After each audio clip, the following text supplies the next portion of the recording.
Why does it do this? Okay, there we go. Now you should be able to hear me. Thank you for letting me know. I don't know why, but sometimes OBS does not like when I... OBS just changes my shit sometimes, which is unfortunate. But yeah, this is Titanfall.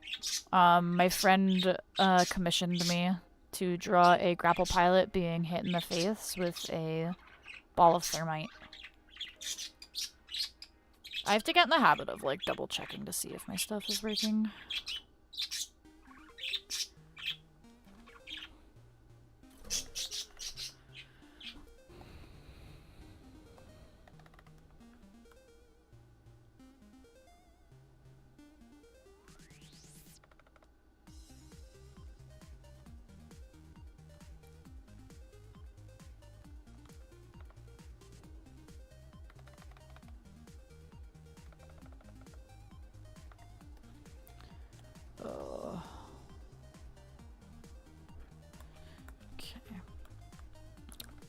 Yeah, I was asking you how you were and whatnot, but yes, this is indeed Titanfall.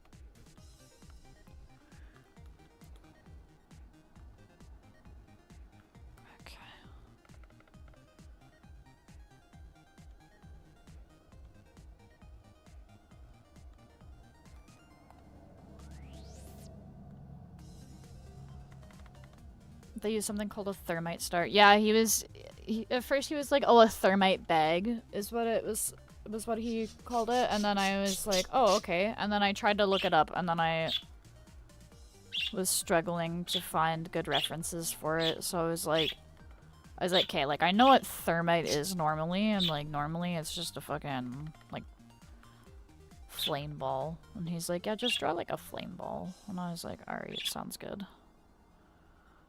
So that's what I'm doing. And I'm sticking with it.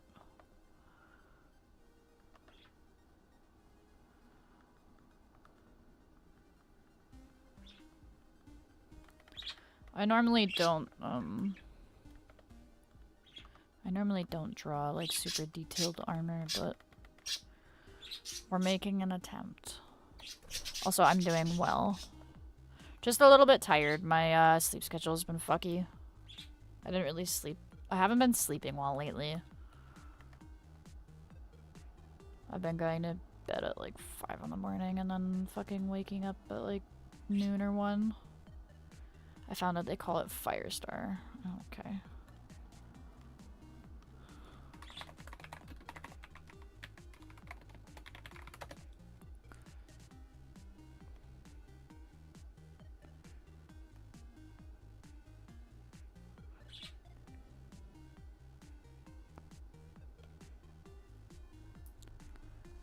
Oh, did my headset disconnected? Could you not do that, headset?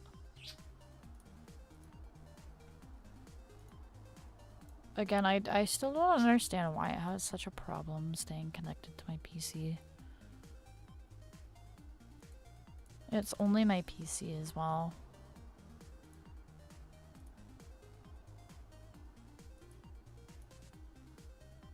They call it Firestar. Okay. Noted.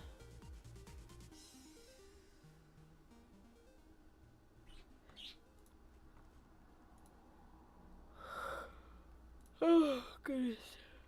Okay. Oh, fuck off, headset. Can you just connect, please? I hate this shit, man. This is why I absolutely despise Bluetooth shit. Hang on, I'm just gonna fucking turn my headset off and turn it back on again. Why did it turn off? It said it didn't even say power off. It just turned off. I don't get it. Whatever. Anyways.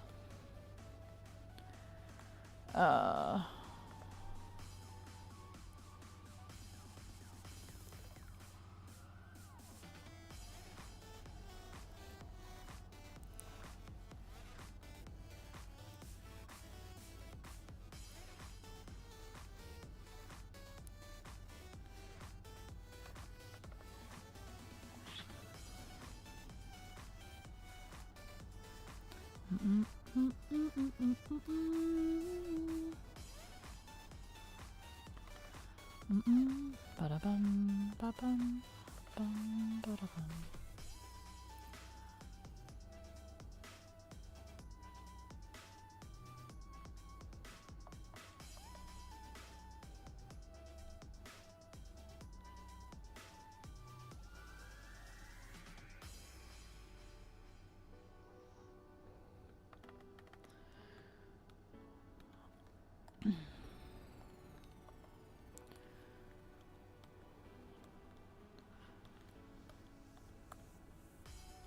That is not the correct. Okay, we're just gonna fucking copy and paste it so it's roughly the same size. Or it is the same size, rather.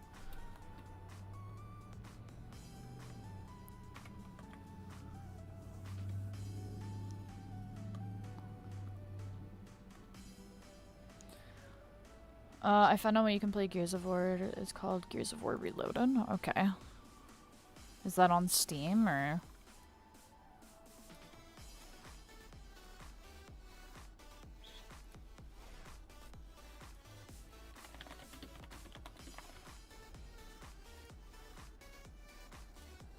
Oh, it is on Steam?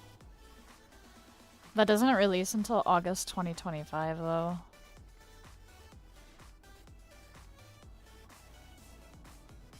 That's like the OG game. Okay, I will add it to my wish list and then I'll keep an eye on it for when it comes out. Oh my lord. I did not mean to make the screen small.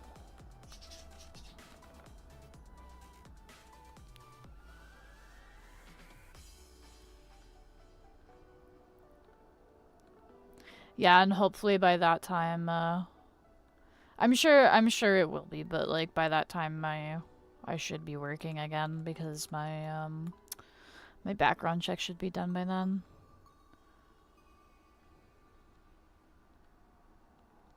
And I should be employed, so I should have extra money.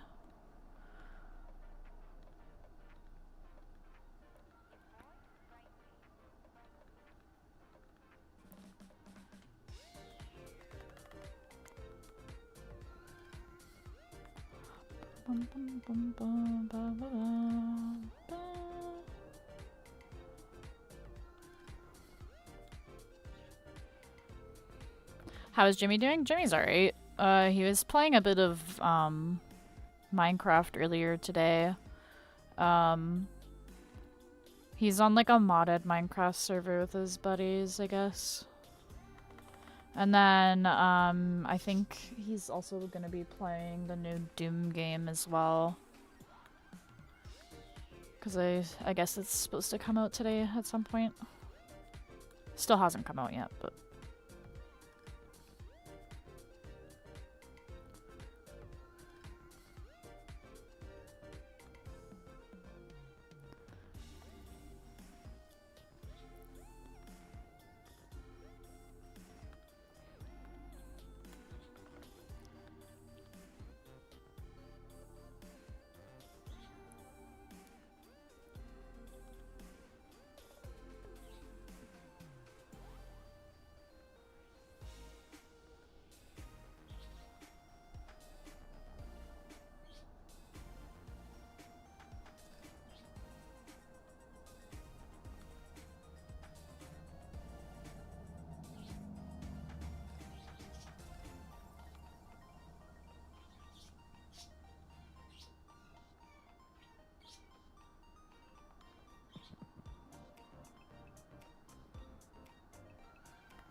We were also playing, we were playing Halo Infinite yesterday as well.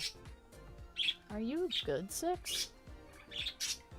Cause yeah, like I've played pretty much all of the Halo games, except for Infinite, of course, and then there's another one that I haven't played, but, we were playing a bit of that yesterday. And then he was laughing at me because I was simping over Master Chief, because Master Chief's hot. He's like, I can't believe you're simping over my comfort character. I'm like, he's hot. And they put his ass in, like, the fucking middle of the shot, like, for 90% of the game.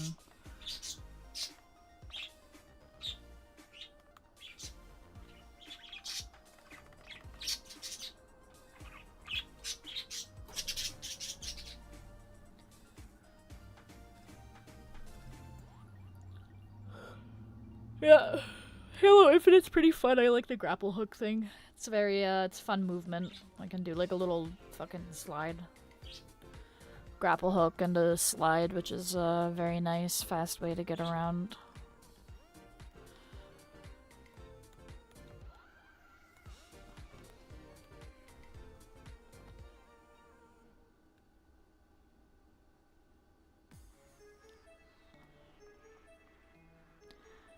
I like the Titanfall 2 finisher moves.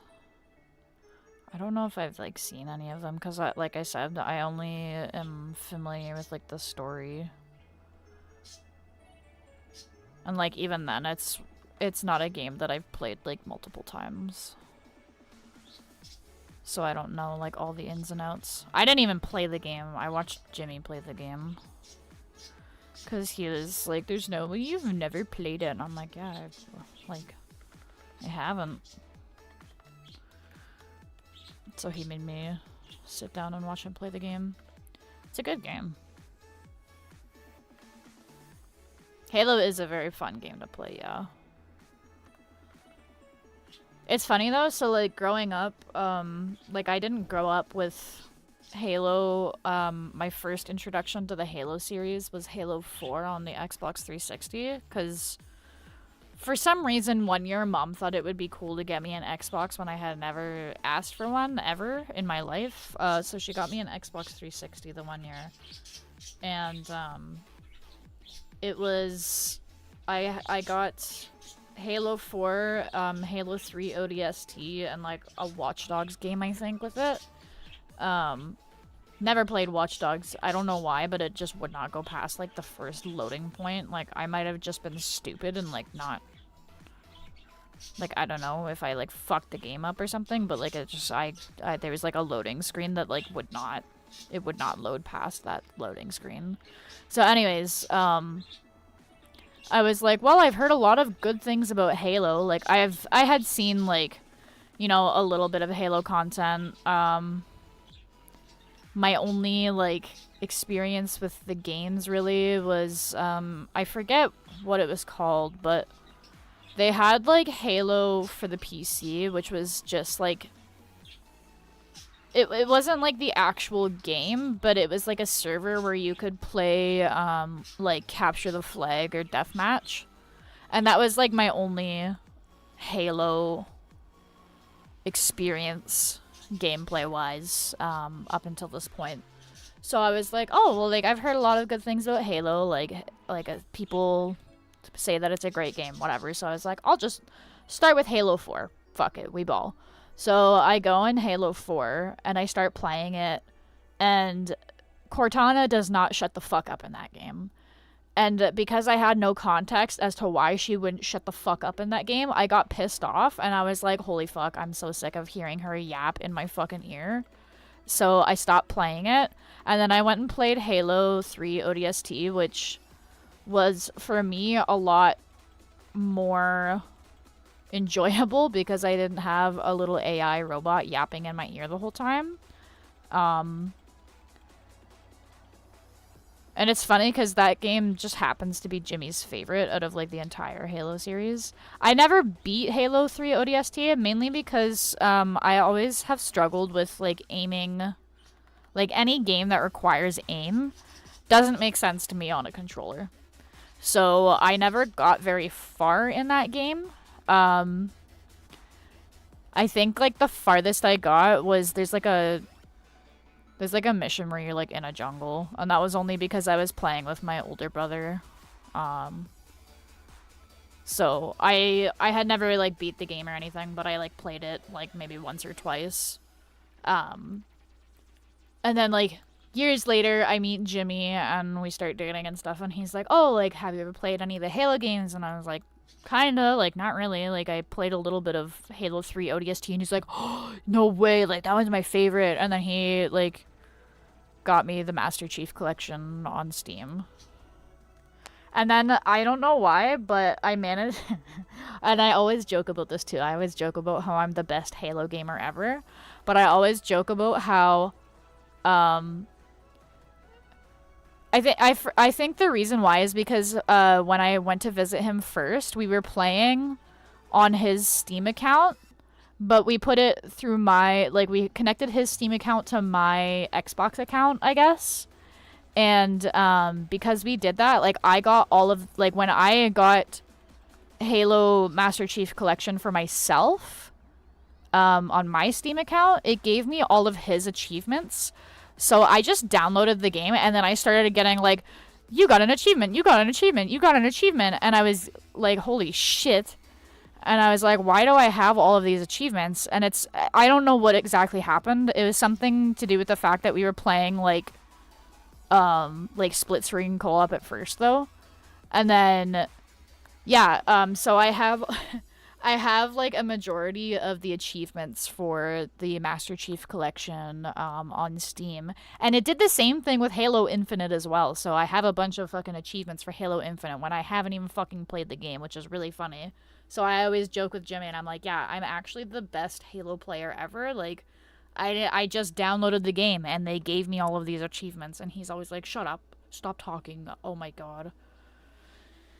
I like to play Halo Reach. The only Halo I played is Halo Reach. Halo Reach, I don't know if we ever played Halo Reach. I can't remember. I think we did. I don't... Jimmy? Did we play Halo Reach? Okay, yeah, we did play Halo Reach. I couldn't remember which one's the one that I haven't played. 5? Okay, I haven't played Halo 5. I've played all the other Halos, but I haven't played Halo 5. But yeah. It was just one of those, like, funny haha hee hee moments.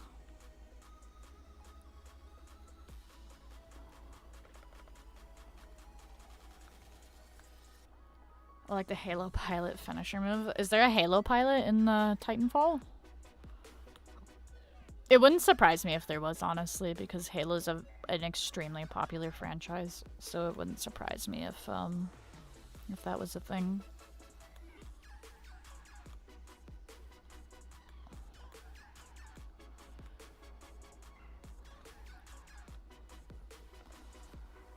My brain is not braining these 3D shapes. There's too many, like, small edges and stuff.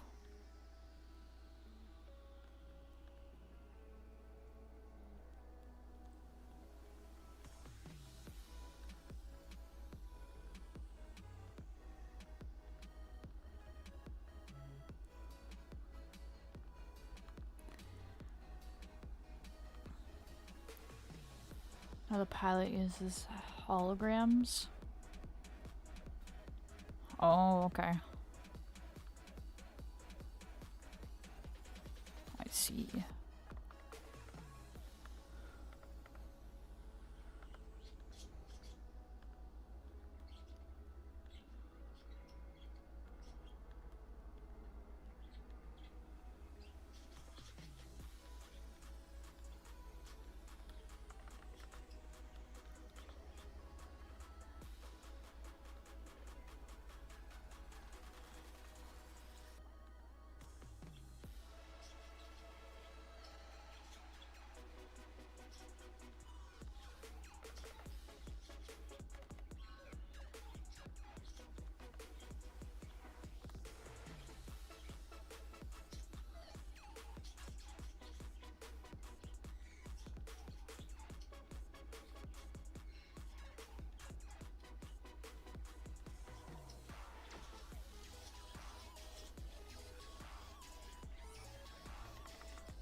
take a minute to fucking line and color and shade. Oh golly.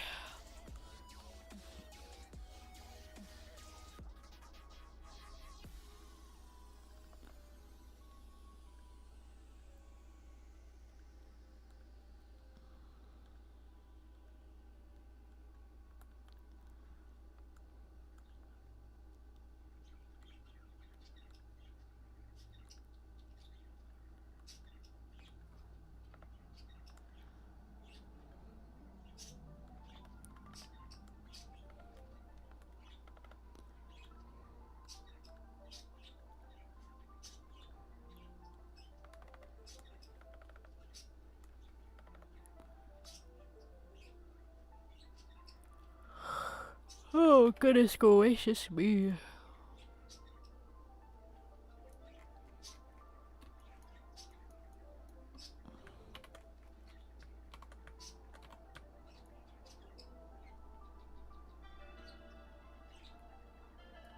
Fun fact, you can tell the different kind of pilot by the helmet. Yeah, I noticed when I was looking for different references, I noticed that there was a bunch of different, like, pilot types. That's kind of what made it hard for me to find good references because, like, I don't have the game myself, so I can't just, like, boot up the game and, like, look at things. And, it's hard because, like, there's only specific angles that I can find, and then there's, like, different armor sets for, like, if it's, like a girl or a boy pilot.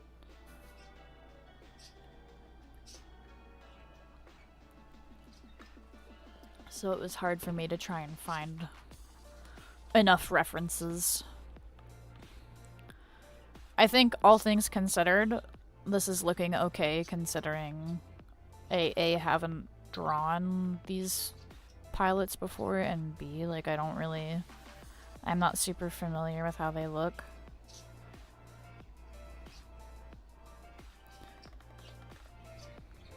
That's why I have like 50 different references right here. Oh, this one was... that one's a random helmet, but... this is kinda... that's why I have all of these different images. It's very good, thank you. I'm trying my hardest. It's definitely quite a lot to look at, but I think it's looking okay, all things considered. I'm trying to like have enough detail where like you can tell that it's like the pilot, but like not so much detail that it's gonna kill me. But I'm kind of already past that point. This is already gonna suck color and shade. But that's okay.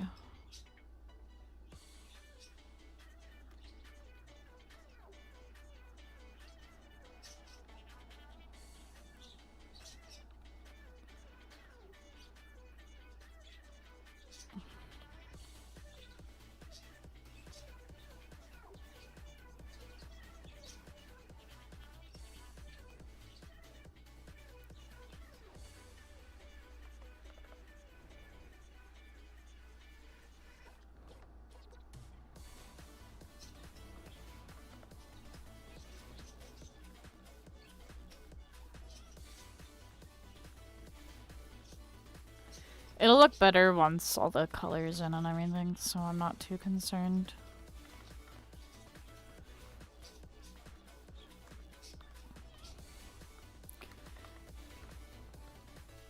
It's also hard because, like, I don't like, theoretically, I feel like these helmets would be made of, like, plastic and metal, maybe, but, like, I don't, like, it's a fantasy setting, right? So it's also, like, different, what's the word? Different, materials crush differently as well, so I'm trying to take that into account as well. And then because, like, the impact, so, like, this is why I had this reference of a motorcycle helmet falling. The impact makes it warp as well. So, that's just a lot to consider with the drawing. But that's okay. I enjoy a good challenge, and it's good to be pushed out of your comfort zone.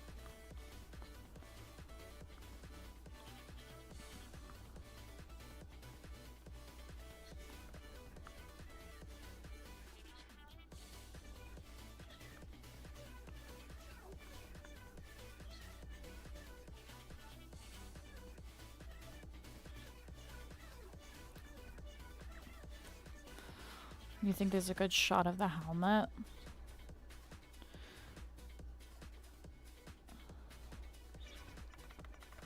I have a lot of, like, good helmet shots. It was honestly the body armor that I struggled with a lot, because a lot of the angles were from, like, the same angle, so it's like, okay, cool, like, I have the character's, like, left shoulder, but I need to look at their right shoulder. Or, like, just looking at their chest. And, like, sometimes I can get away with, finding, like, a model. Like, sometimes people will, like, upload the model to, like, Sketchfab or something, so I can just look at it, the model. But, I couldn't find a model specifically for the grapple pilot.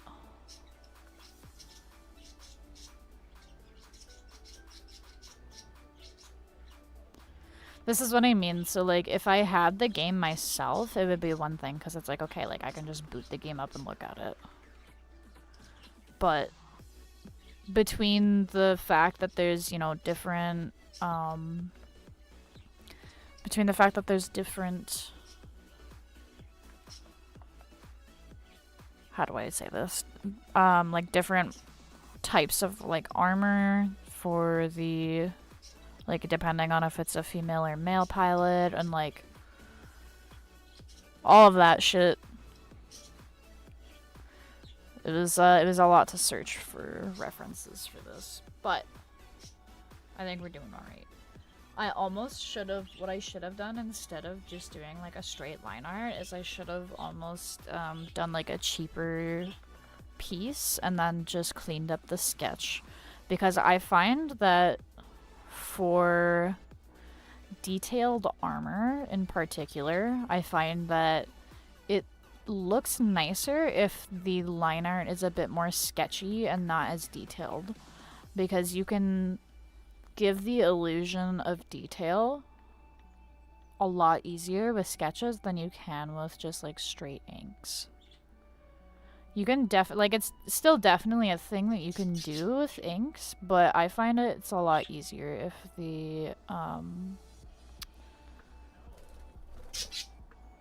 line art is, like, more sketchy and rough compared to, like, a clean line art. And that's just for me personally. I know there's, like, other artists that are crazy good at what they do, and they could probably just whip this out and, like, have a very clean line art and it'd be fine. But I personally think, for me, in my art, that it would be better if I just did, like, a sketchy, like, kind of painterly almost style. But yeah. There's, like, 7 different pilots. Yeah, that too. That too, that too.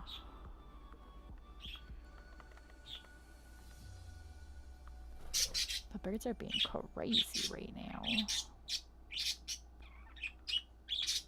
I'm mostly just trying to get, like, the main components, I guess, like, the main, like, big noticeable shapes, and then, like, I kind of, like, add in little details here and there as well, just so that it's there kind of thing. But I definitely feel like I probably could have done a lot less detail on certain parts, and it probably would have been fine.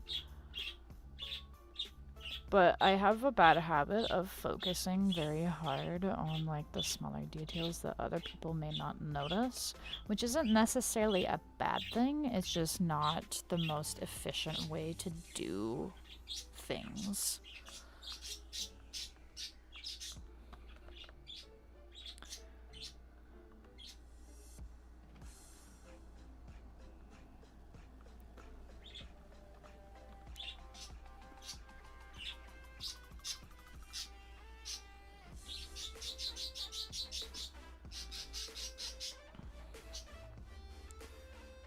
I wonder if your friend will ask for a Titan. That's a great question.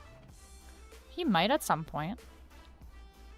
I don't know if it'll be anytime soon, but he might.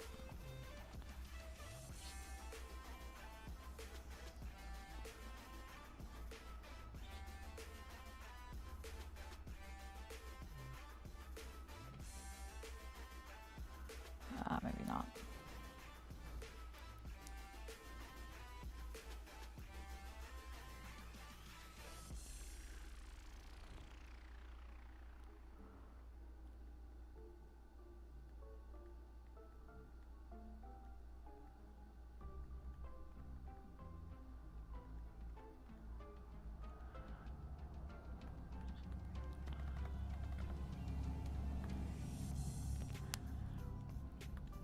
Probably not for this piece, but he might ask me to do some more Titanfall stuff later on. Who knows? We'll see what happens with it. Keep going with the drawing, it's amazing. I appreciate that, thank you. And yeah, I'm gonna be working on this probably for the whole stream. I'm gonna get as much work on this done as I possibly can.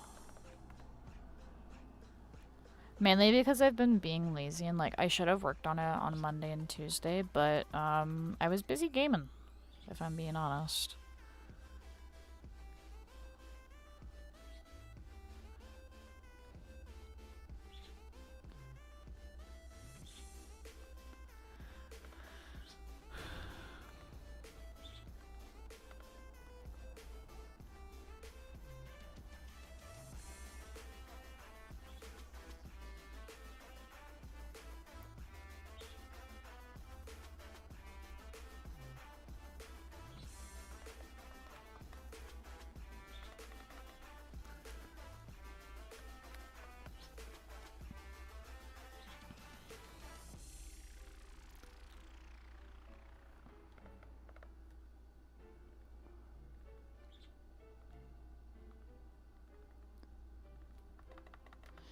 This is gonna be interesting to do all like the shading and stuff on because it's like a big flaming ball on the one side, so it's definitely gonna be a bit interesting.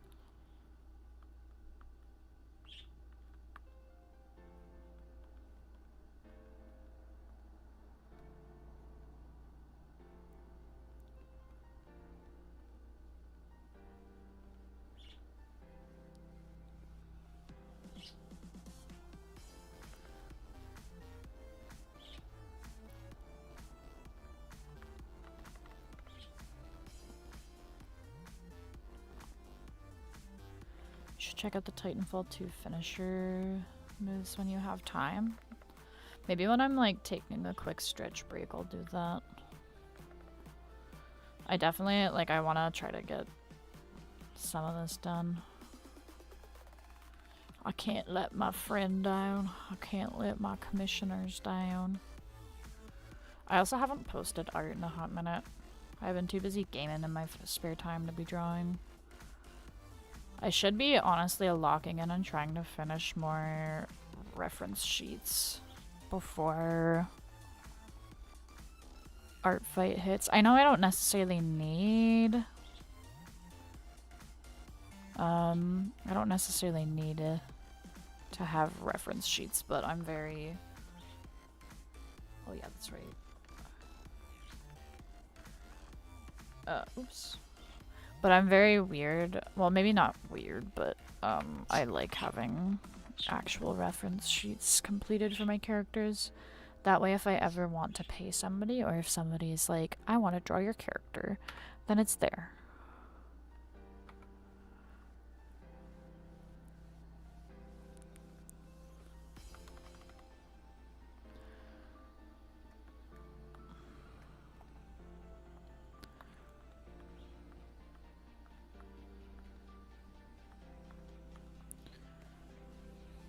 Do a save.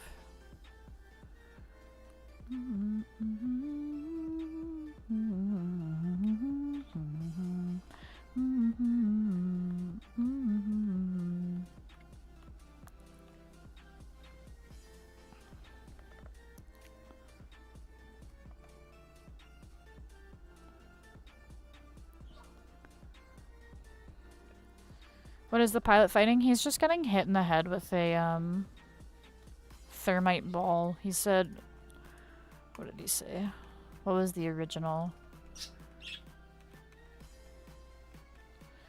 I was hoping to get a Titanfall 2 pilot getting smacked in the face with scorches, an ogre-class Titan in the game based around fires, thermite bag smacking him in the face. So he called it a thermite bag. And it's a scorch.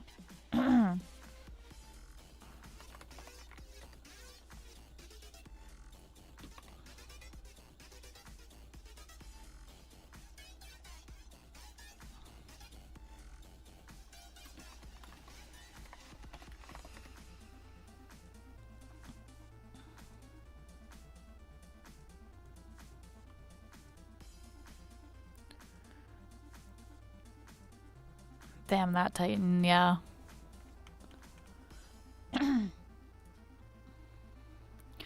Yeah, like when he was telling me about the commission, I had to go on Google Images and find... I had to go and find, like, references, and I had to be like, do you mean this one? Because I am always worried that when I go to, like, draw something for somebody, they'll be like, oh, I want this. And then I'm like, okay, cool. And then I don't actually draw the right thing because I, like, grabbed the wrong reference.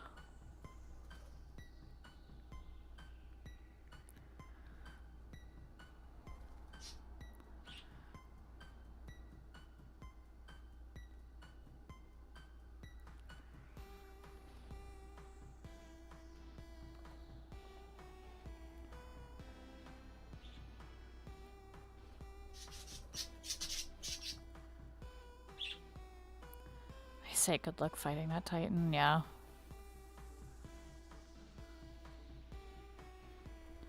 I'm assuming that's like one of his friends' mains or something, I don't know.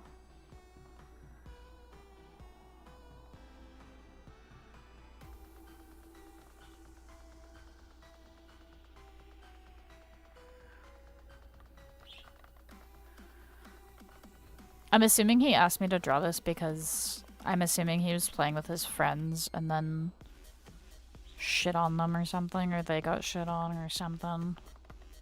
Something happened in the game is what I'm assuming. Oh my god, I've been streaming for an hour almost already. Holy moly.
Scourge having big health does big damage up close. Yeah, it looks like a tank class.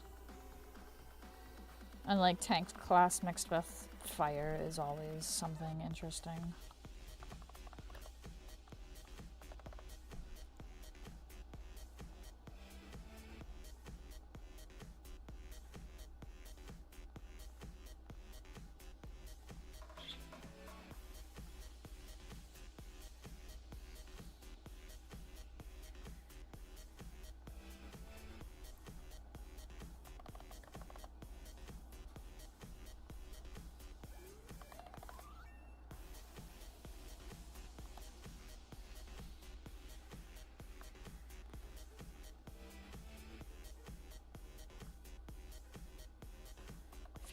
probably should be bigger, low-key.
I just realized I have to draw all the other bits and pieces flying everywhere too. That won't take very long, but it's gonna be something for sure. Okay.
I'll be right back. I'm gonna go fill my water bottle back up.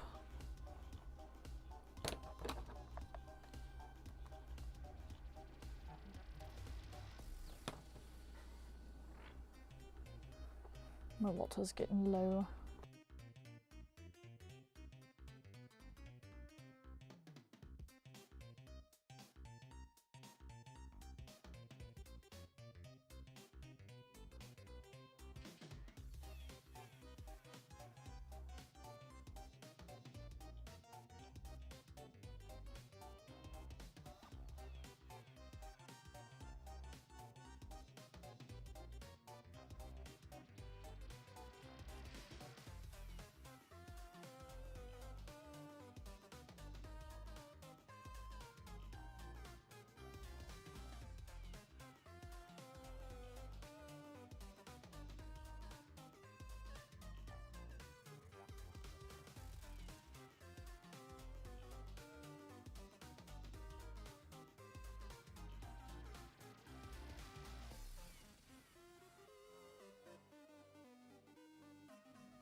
Okay, I'm back.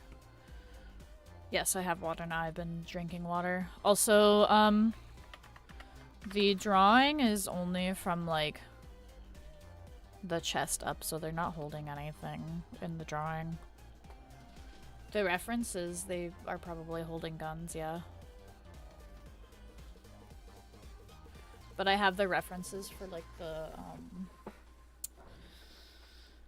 armor and the helmet and stuff, not for the gun.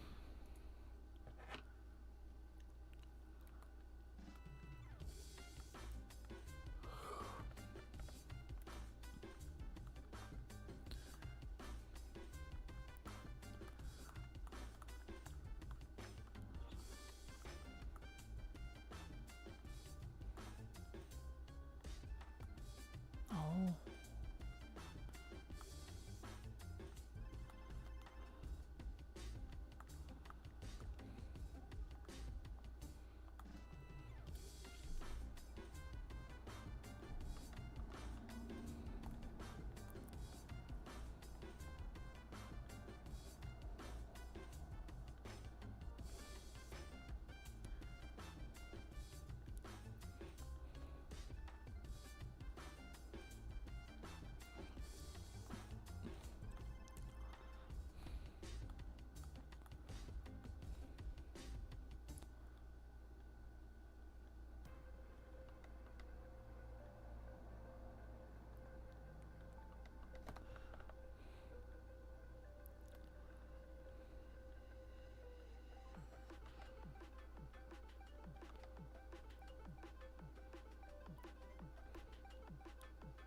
Oh gosh.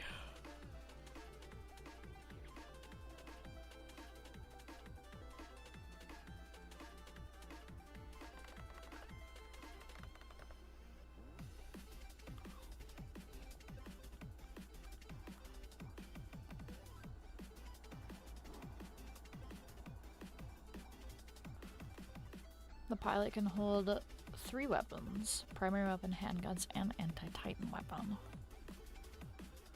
I feel like being a pilot would be scary. But I also feel like Like, if I'm remembering correctly, like, the Titan pilots are kind of, like, genetically modified, kind of similar to, like, Master Chief and the Spartans. I might be incorrect on that, though. I'm not 100% sure. But if I'm remembering correctly, they're, like, not a normal person. However, a game that does have just normal people is fucking Helldivers. I know that much about Helldivers lore. Yeah, they are. Yeah, I figured as much. Most of these, like, shooter type games where they're, like, in, like, a space war most of the time, like, the humans that are fighting them are not normal humans. I think that, like, Helldivers is, like, the only game that I can think of, at least, where the fighters are actually just regular humans. And every time you die in Helldivers, it's technically not, like, the same person, it's just another person.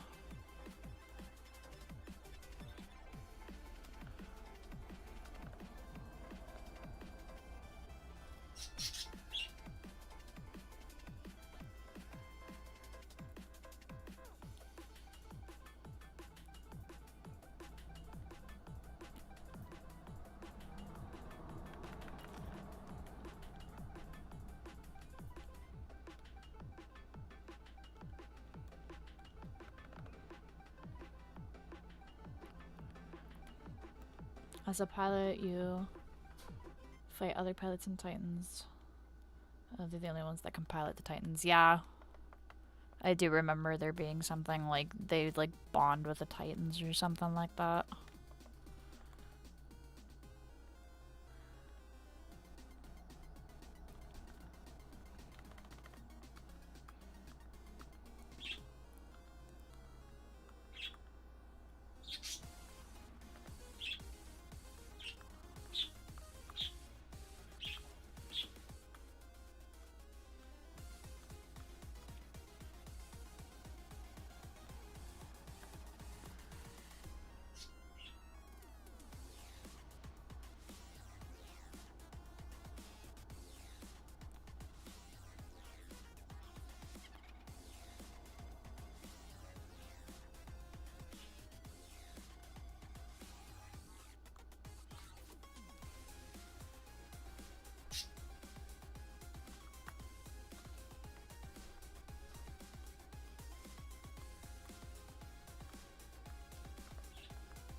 Oh god.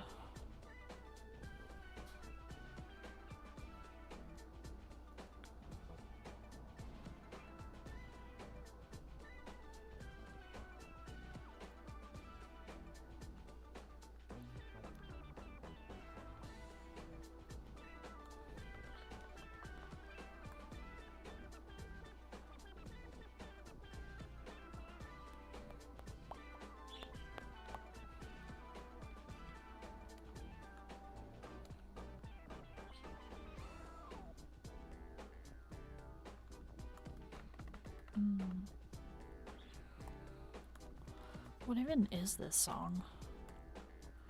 For a nickel.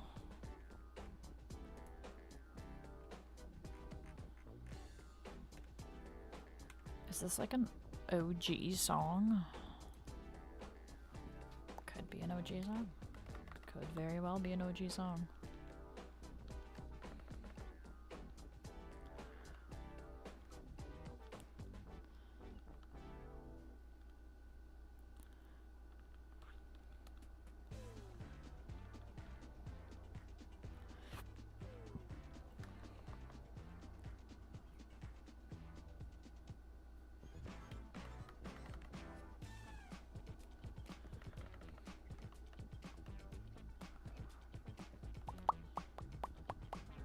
Oops.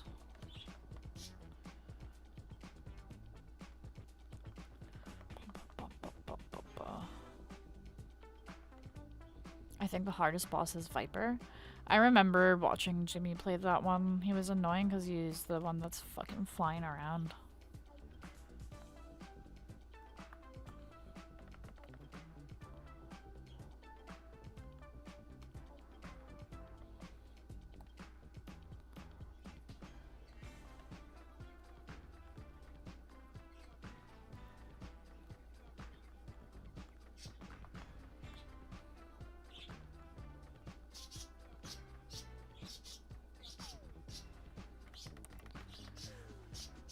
Yeah, he's also ugly.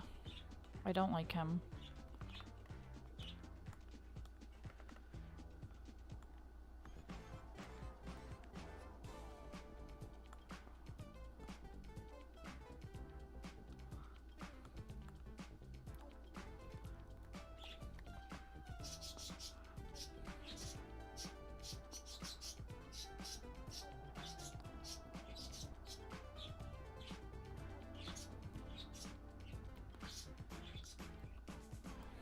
He's also ugly.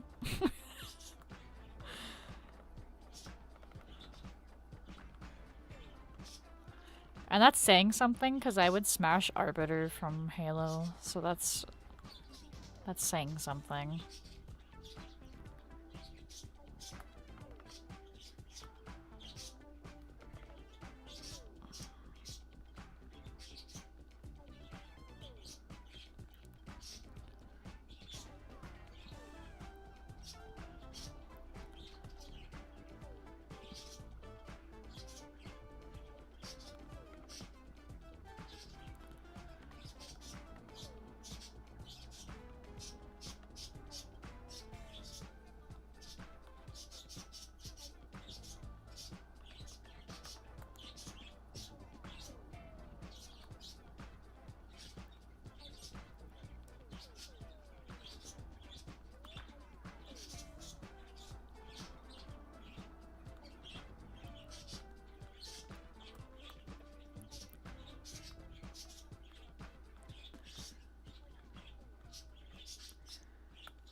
No, that's funny to me. It reminds me of that one TikTok audio that's like two women are talking shit about somebody, and then like a guy in the background chimes in and he's like, she's also ugly. And I'm like, yeah, damn.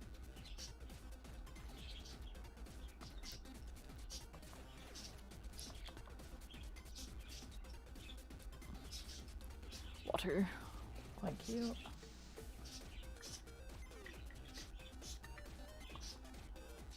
I wish I had like I wish I had like at least arm tracking and then like a little tracker for like a model of like a cup, because then I could put the model, like I could have like a cup model that I'm also drinking water from.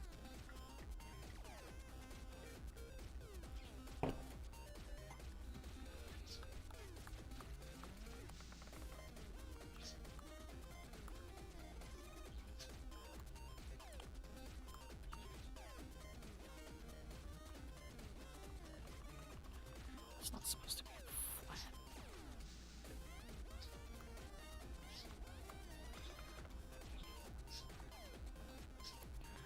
It would be cool. Unfortunately, that's really expensive, though.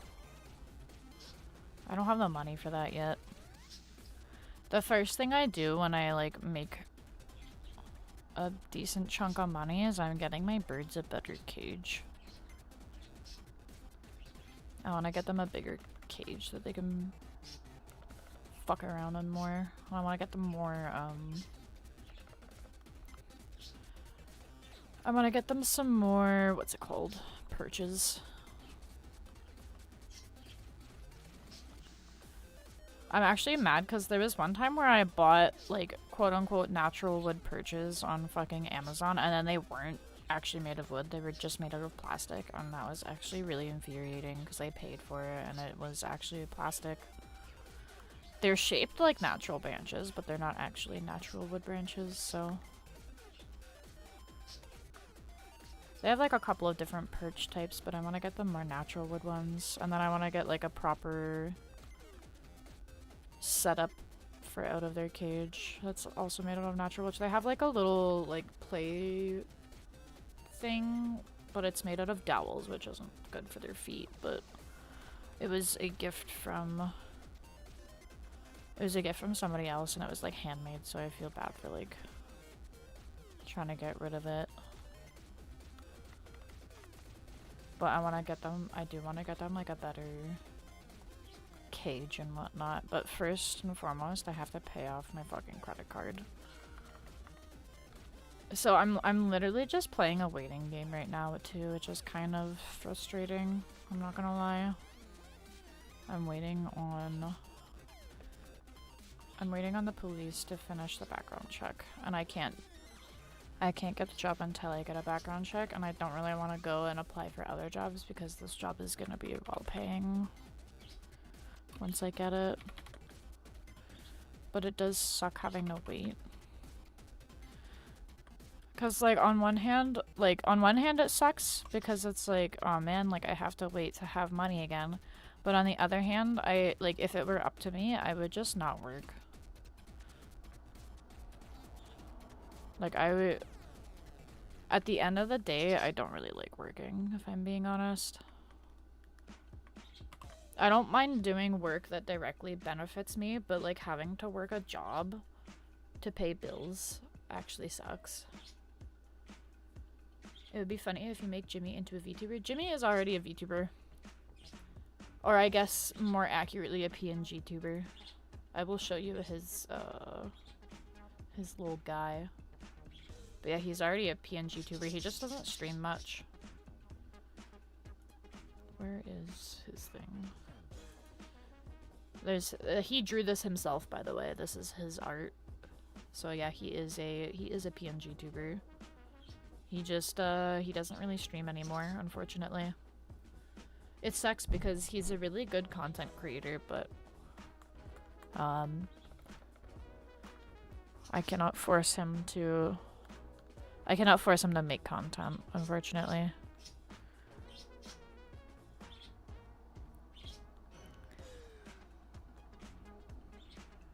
He used to do like when I first met him, he was doing a lot of Valorant content because we were both into Valorant.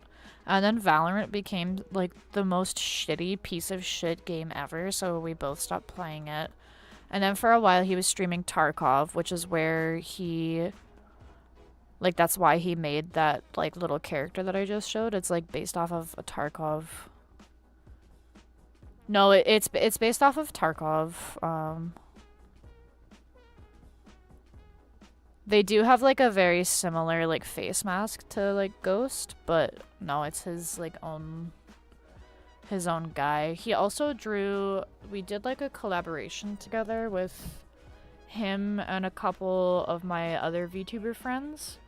And he drew his character like this as well. So he just, it's kind of just like a little tactical guy.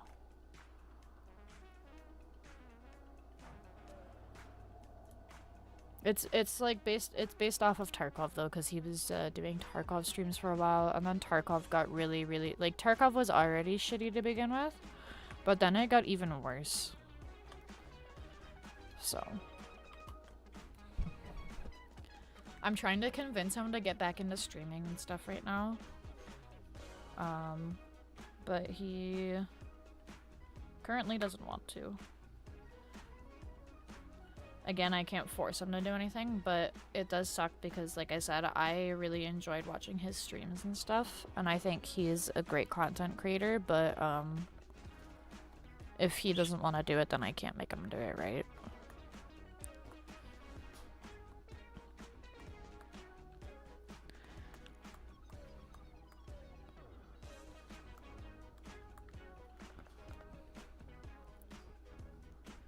But I would love for him to stream again, or like make some sort of content, whether it be like YouTube videos or like whatever.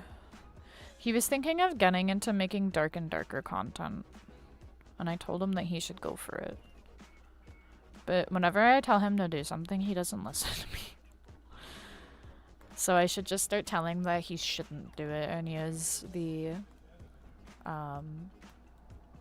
reverse psychology. Maybe that'll work.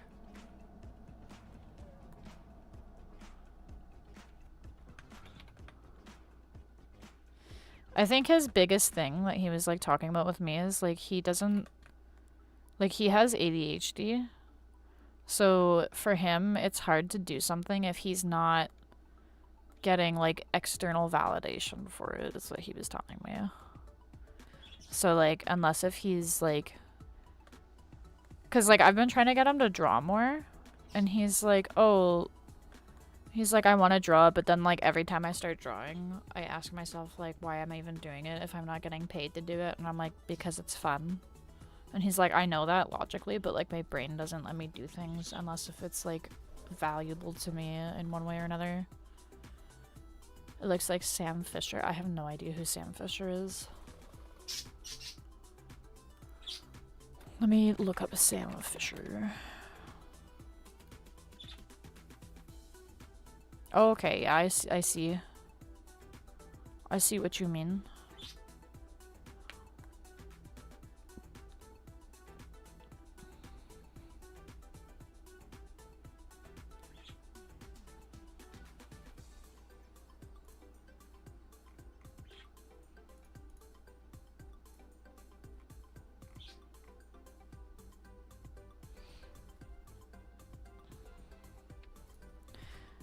Yeah, his little guy was just based off of Tarkov stuff, because Tarkov is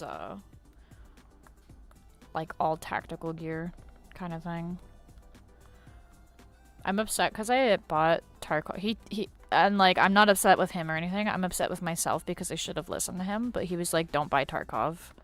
And then I bought Tarkov anyways because I wanted to play games with him, because he's weird because he'll go through like phases with games where like he doesn't really, like, he'll play like one game at a time and he'll like hyperfix on it for like a couple of months, and then the hyperfixation goes away and then he doesn't play it again until the hyperfixation comes back.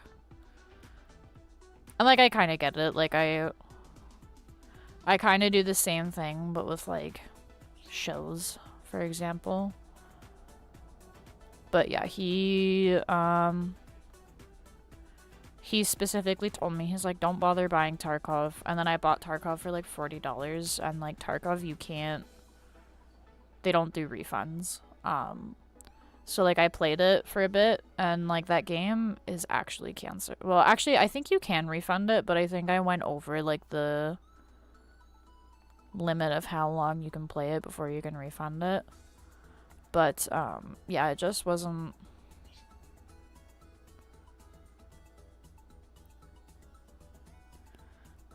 Tarkov is not a fun game. It's one of those games where, like, unless if you spend all of your free time playing it, then you don't know what the fuck is going on, and you're gonna be left behind compared to everybody else.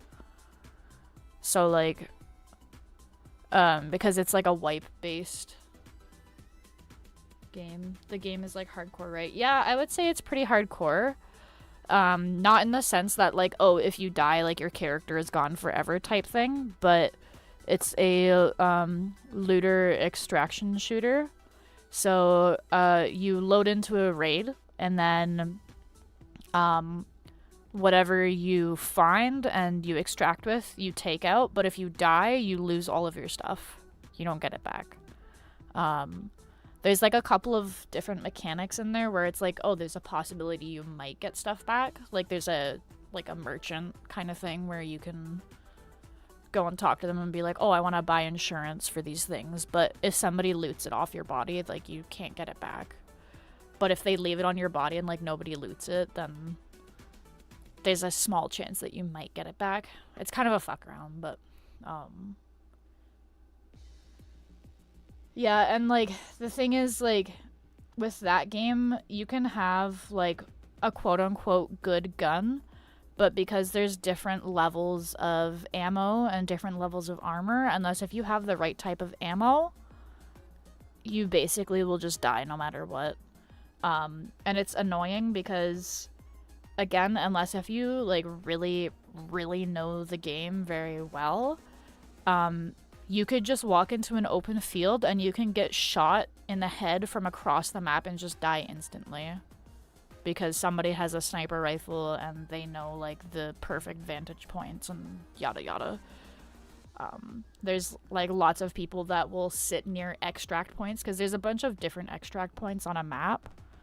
And so people will sit near the extract points and they will just wait for somebody to come along. And, they'll wait for these people to come along. And then, they get fucked up. Because, they don't realize that somebody's there.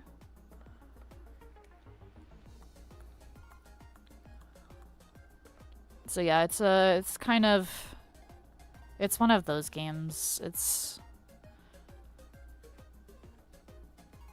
not very fun. And it's because it's, like, based on a wipe. So, like, if you start playing the game in the middle of a fresh wipe, then there's gonna be people that have an advantage over you. So it's not beginner friendly, like, at all. And then on top of that, it has a huge cheater problem because there's, like, I don't even think there is an anti-cheat on that game. And the game devs don't want to... The game devs, like, don't ban people. There was, like, a video of... There was a video of this one guy that went into a lobby and he downloaded cheats, and then, like, there's... So you could... In that game, it's... I think Rainbow Six has a similar mechanic where you can, like, lean through, like, door frames and stuff. And hackers in that game will...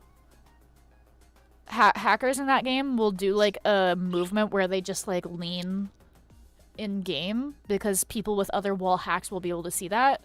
So if somebody else is hacking, they'll see somebody, like, leaning back and forth, or, like, left and right or whatever. And then if another person is hacking with wall hacks, they'll see that, and then they'll kind of, like, do that movement back. So there's a guy that did a video on it, and, like, in every lobby there was at least one cheater, if not multiple cheaters. So it's a frustrating game. So Dark and Darker with boomsticks. Yeah, Dark and Darker, but significantly worse because, like... Because at least with Dark and Darker, there's, like, different lobbies that you can go into. Like, Dark and Darker has, like, a PvE lobby now. That's not even a thing in Tarkov. And in Dark and Darker, there's also like different lobbies. So like you could just go into a commons lobby where like the only gear that you can have is like shit gear. That doesn't exist in Tarkov. So it's literally Dark and Darker, but without like the whimsy and silly moments.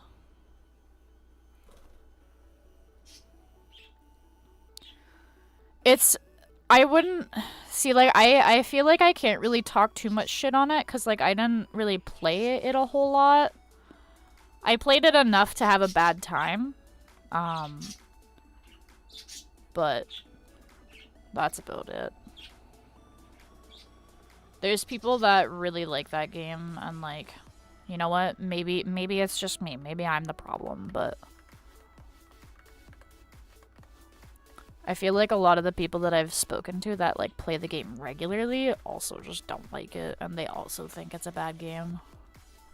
So I don't know. I know for a while they had like a PvP shooter type style thing that was based off of Tarkov, and it was like by the people that made Tarkov. So that looked a bit more interesting and like not as awful to play, but regular Tarkov is definitely one of those games where it's just like, damn.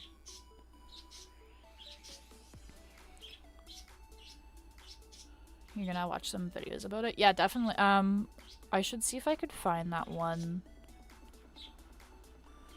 Let me see if I can find that one video about the cheaters.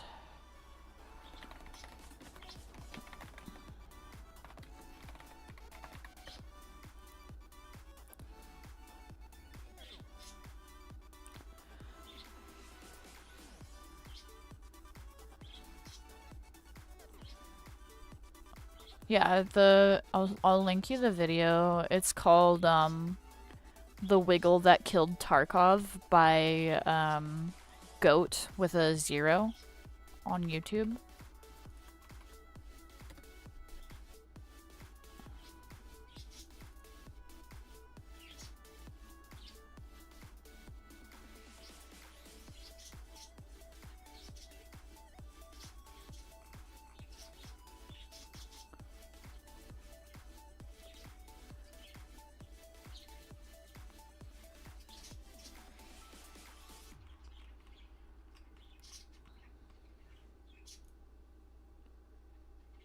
But yeah, like it's not a beginner friendly game whatsoever.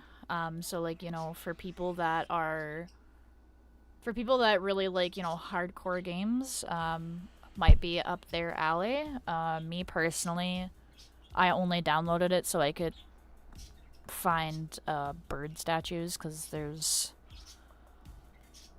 like an item, and it's like a streamer item, and it's just a little parrot figurine, and that's literally the only reason why I downloaded it, other than, you know, playing with Jimmy and his buddies.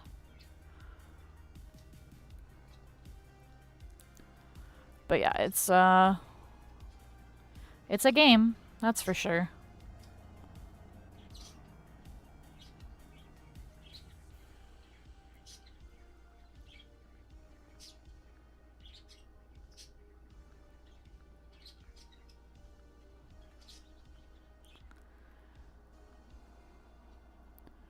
Go see some of the Titanfall finishers.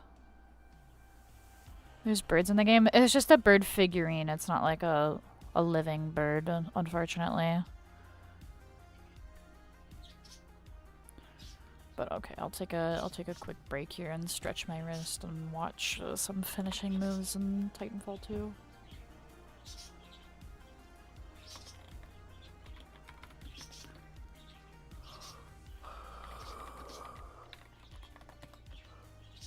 Let's see.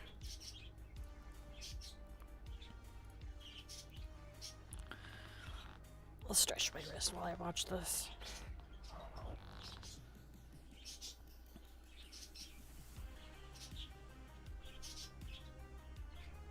Okay.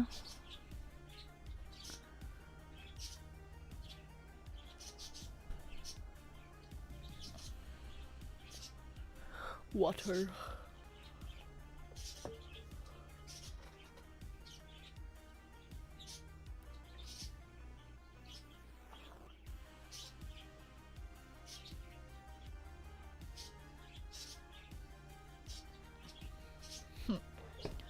The grapple into the curb is pretty cool.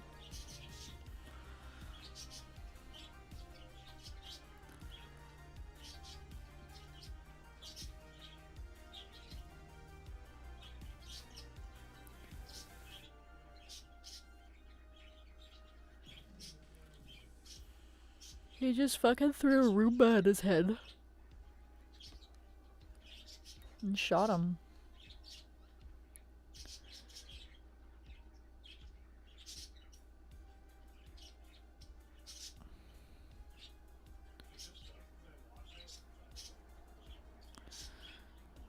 Dude just brought him into a different dimension and then ripped him apart. What?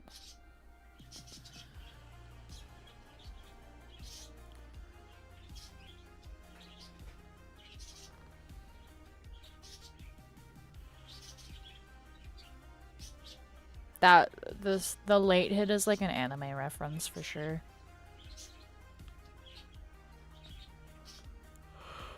It looks like a JoJo's reference. Oh goodness.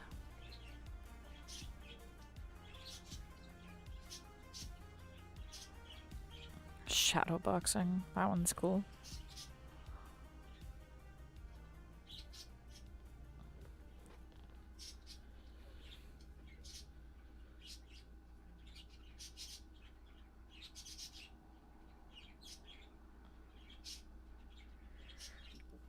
That's cool. Oh goodness. Fuck.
Oh gosh.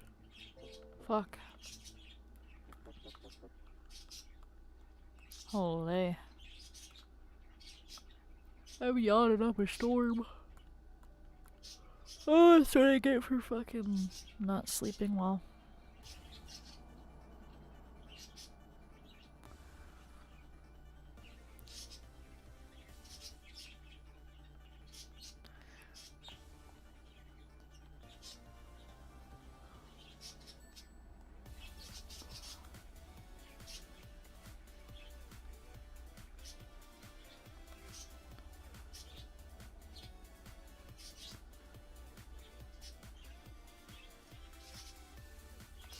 Yeah, I'm sleepy. I haven't been sleeping well lately. I've been staying up way too late, and then like my sleep quality has also just been fucking shitty, unfortunately. I wish it wasn't, but I don't even know why my sleep quality's like taken a dip lately either.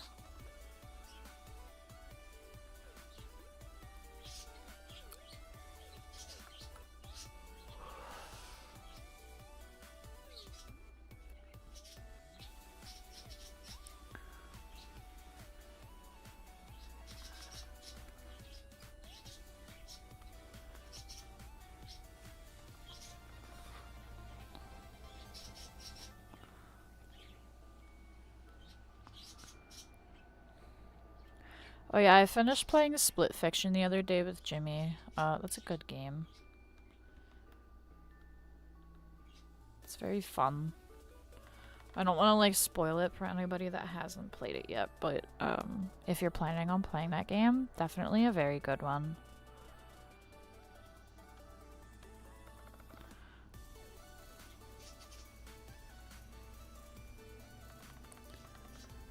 Just have Jimmy hold you. He's too busy playing Doom right now.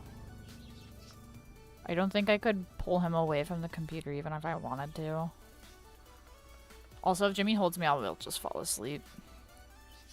But he'll fall asleep before me, and then he'll snore really loud, and then I won't be able to sleep at all. He snores really loud, unfortunately. And he falls asleep in like 5 minutes. I'm actually very jealous of him for that. I don't know how he manages to fall asleep in like 5 minutes. I wish I could fall asleep in 5 minutes.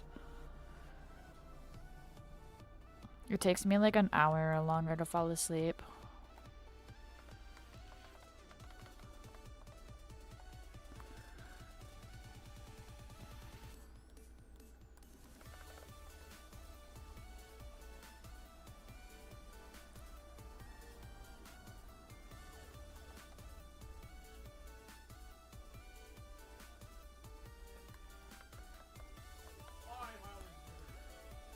I can hear him yelling about Doom already.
Is this fucking Friday night fucking? Oh, it is.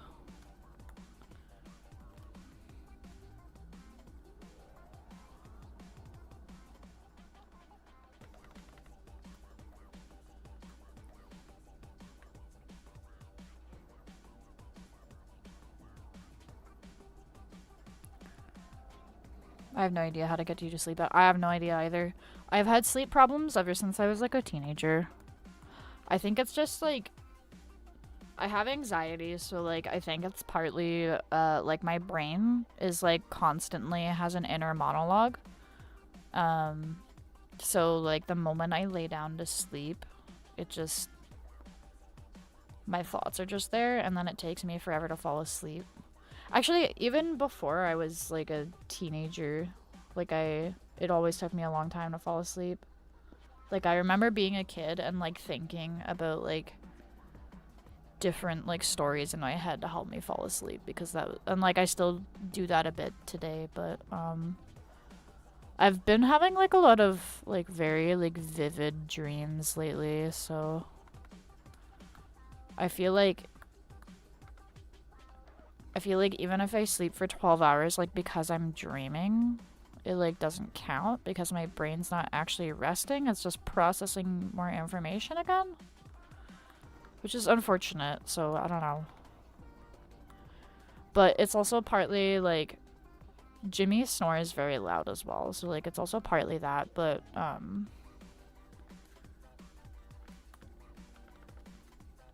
he already did like a sleep test, but I have to wait until June for them to tell us that he has sleep apnea, because I already know he has sleep apnea, but I have to wait until June for them to tell us that, and then I don't know if they're gonna give him a machine or like what's gonna go on with that, but hopefully they'll give him, hopefully they'll do something, because there's like most nights it's fine, like I started sleeping with like earbuds in and stuff, and like most nights it's fine, but then there's some nights where he's just like really loud, and like I can still hear him even though I have like earbuds in. So it's like it's those nights too that it's like it fucking sucks, and I feel bad because like I usually end up kicking him to the couch, and like I feel bad for doing that, but like I need my sleep, especially like now that I am not currently employed. It's not too big of a deal because it's like, okay, like if I can't sleep, it's not a big deal right now, other than like I end up sleeping for most of the day and then I don't have energy to do shit throughout the day. But if I was working, it would be a lot more annoying to deal with.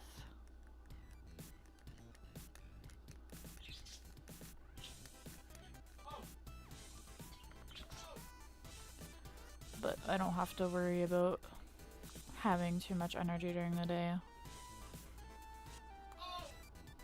I just have to worry about having enough energy to do the things that I need to do. Which, right now, not a whole lot for me to do. I tend to try to clean up as I go, so I don't usually have to, like, deep clean things. Like, I'll still do a deep clean every once in a while, but, yeah. He must shake the ground with those snores. He does, like, actually, like, there's, and at first he didn't believe me. He's like, no, like, I don't snore when I sleep. Like, there's no way. And then I recorded him the one night because he literally woke me up with his snoring, and I recorded it, and then I showed it to him the next day, and he's like, is that me? And I'm like, yeah, that's you. The fuck do you think it is? Like a fucking bear? Like, that's you. And then he felt bad.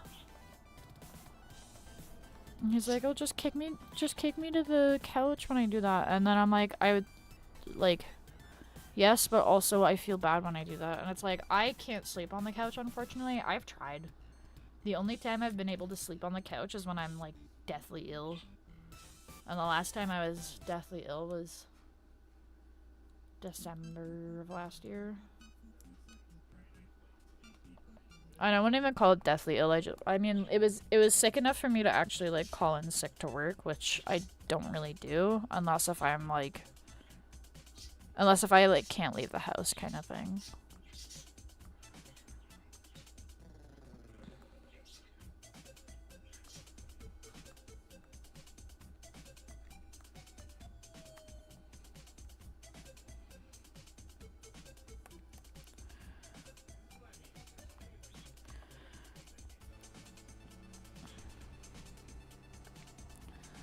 But yeah, it's rough.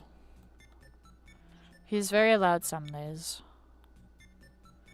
And then it sucks because I feel bad for him because, like, that means that he's also not sleeping well, and that's part of the reason why he's always tired. But Jimmy,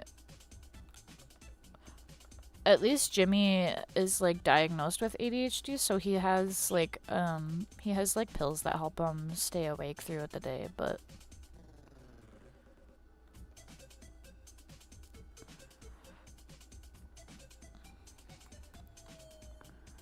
I do not have the luxury of having pills that help me stay awake throughout the day.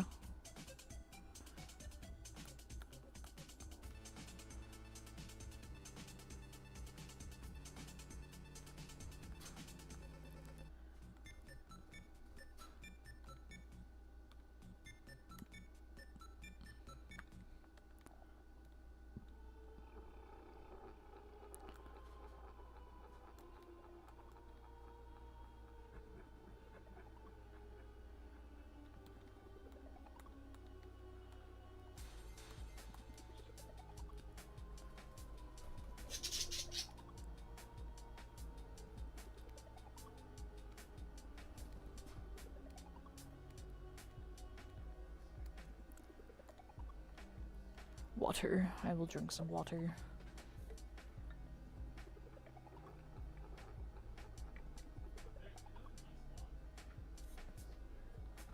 Water is good. I personally prefer drinking my water out of a metal lined bottle.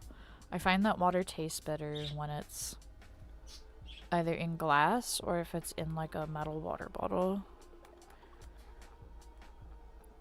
I don't know why. I like the little like tang that it adds when it's in metal, I guess.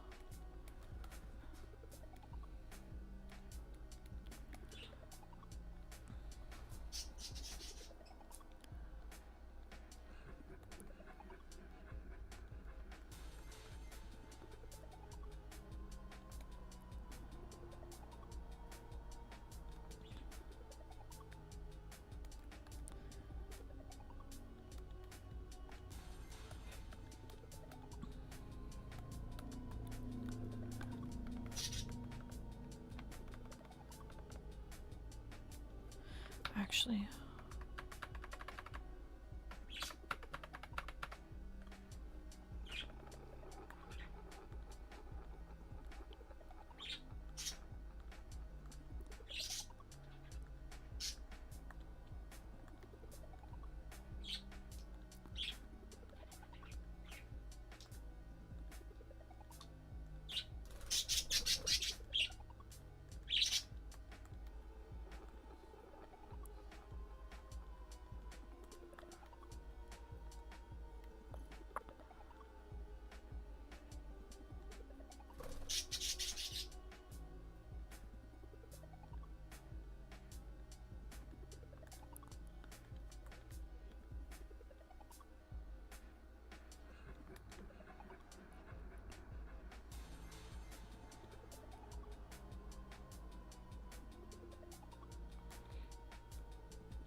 this is a devious track.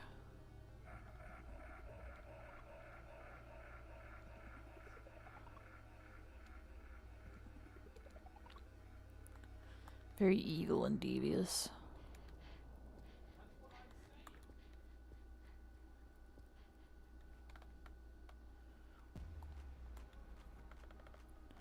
Now this is a happy one.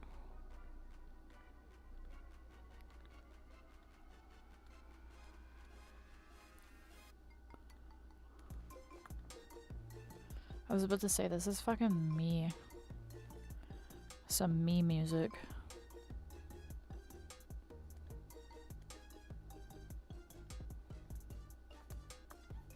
Right?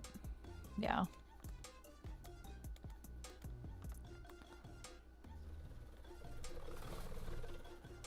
What are my birds doing? You guys are acting crazy right now.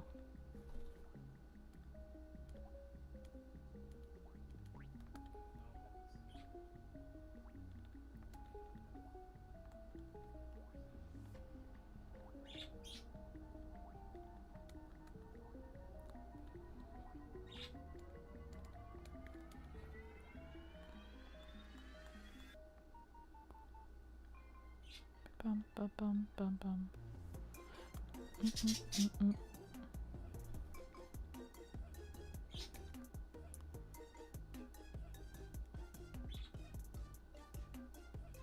Oh my lord.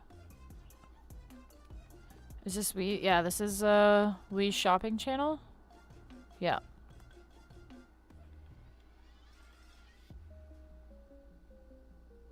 But it's like a remix of it.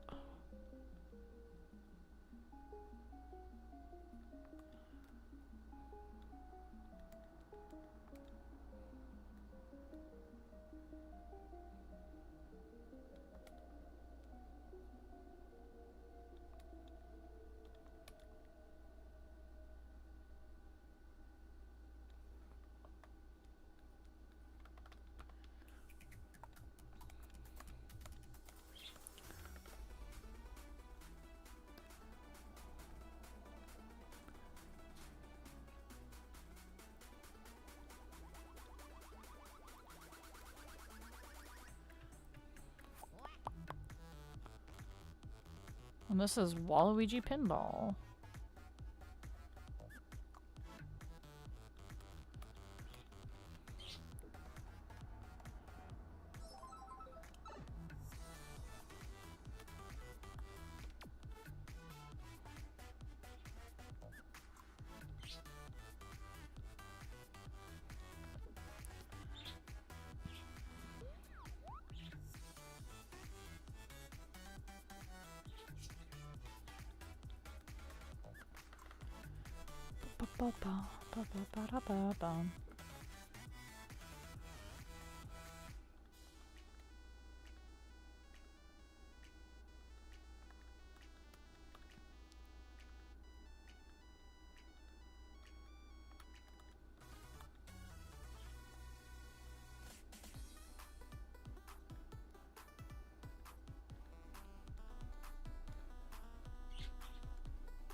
You like to play that course? Yeah, me too.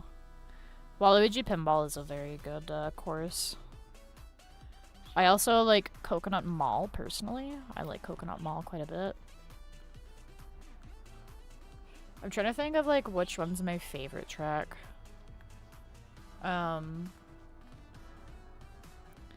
There's like there's one, I forget what it's called, but it's like a Candy Mountain, which is pretty neat. I like that one a lot. There's like a spooky mansion too, that's also a pretty good track. I like all Rainbow Roads as well. That might be a controversial take, but I like all the Rainbow Roads. I think my favorite Rainbow Road though is the Mario Kart 7 for the 3DS. That one was fucking ballin'. I played the shit out of Mario Kart fucking 7. I remember like staying up late on school nights and like fucking doing like the internet races and like playing with the fucking Japanese kids on the other side of the world. What is the race that has the cows? Moo Moo Meadows? Moo Moo Meadows is a good one too. Mushroom Gorge, another good one. I remember going over to my friend's house in high school to play Mario Kart, and his sister, I think maybe was like 4 at the time. Fairly young, anyways, like new to speaking and reading. And his little sister called it Mushroom George because she didn't know what a gorge was. So she's like, "Can we play on Mushroom George?" And yeah, but it made us all laugh. And then we called it that from that day forward. We called it Mushroom George. Mario Kart is like a baller game, honestly. I'm a little sad that I'm not gonna be able to play the new one because I am boycotting the Switch 2. But honestly, like, I'm pretty sure they're just gonna... I don't even know if there's, like... I would be kind of surprised, but also not if they didn't add any new tracks. But I'm worried that they're gonna release it, and then they're not gonna have any new tracks, and then, like, any new tracks that are actually made is gonna be, like, a paid DLC.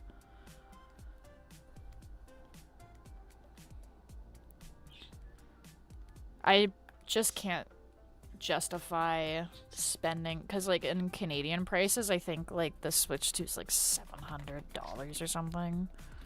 Switch 2 price Canada. Yeah, the fucking Switch 2 just by itself, like no games or anything, is $700 in Canada, which is fucking ridiculous. And then the games are gonna be like 120 Canadian. And like, I'm sorry, but I'm not spending $120 on one fucking game. There is a boycott. I don't know if there's like an official boycott. I am just personally not going to spend my money on that because I think it's ridiculous. Like I'm honestly getting sick and tired of Nintendo. Not because, like, their games are bad or anything per se, but just because their business practices are really fucking scummy. Like, the fact that they're, they're trying to go after, like, piracy stuff, like, people, like, playing their games on emulators, when it's, like, half of these games don't even have any support anymore, and you can't buy them, like, or not like a physical copy of them anymore. Also, like, this isn't, like, necessarily specific to Nintendo per se, but a lot of gaming companies now are, like, they're putting in their, like, user agreements that, like, oh yeah, like, you technically don't actually own the games. Like, I think it's ridiculous that you can buy a physical copy of a game, and it's just not... Like, you can buy a physical copy of a game, and it's 9 out of 10 times, like, you have to, like, download some fucking update from the internet. And, like, I'm gonna sound old when I say this, but I miss the days where, like, you released a video game and it was either good or it was ass, and if, like, the good ones, you know, were all the rage. But I miss when you could literally just put the game in the fucking console and it just played. Like, you didn't have to wait for some, like, update to download, or, like, didn't have to wait for it to download any extra information or whatever. People weren't releasing, like, shitty, like, half-made games, and if they did, then guess what? Like, they lost sales over it. Like, I think it's bullshit that a lot of these game companies just rush to get games out before, like, I don't know, fucking Christmas or whatever, or, like, any other, like, big holiday. They just rush to get it out. They don't give a fuck about the workers, obviously. They don't give a fuck about the consumers. They just put slop out that is, like, half-assed, and just, like, they slap, like, oh, Pokemon, oh, Zelda. They just slap that shit on there, and they know people will buy it just because it's Zelda or just because it's Pokemon or whatever. What is Nightbot saying? Oh, I have... My friends and I, whenever we're talking, we always say, like, understandable, have a nice day. So, Nightbot, like, if anybody ever says understandable, Nightbot will just be like, have a nice day.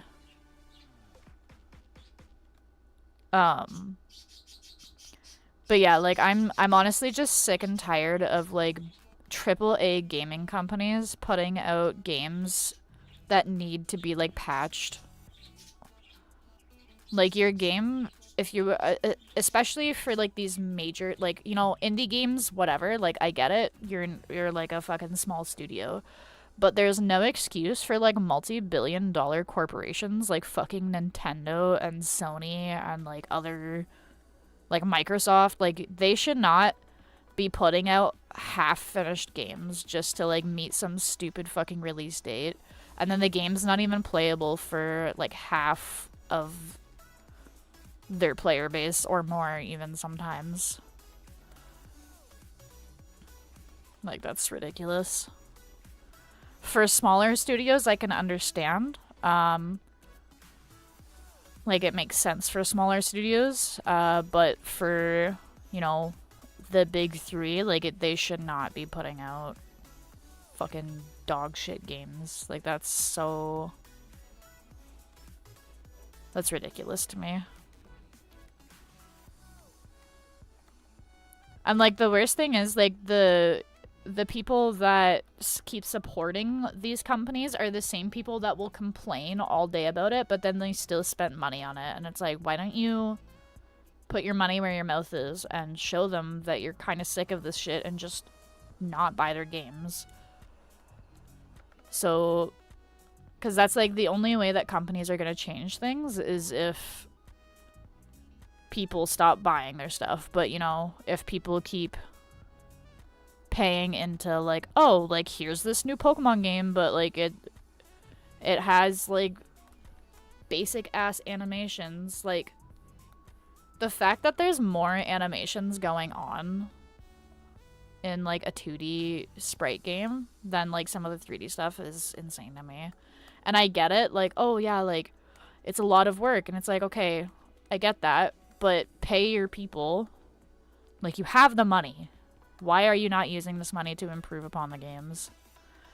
Like, there's people that have made, like, fan games that are significantly better than some of the shit that the official, like,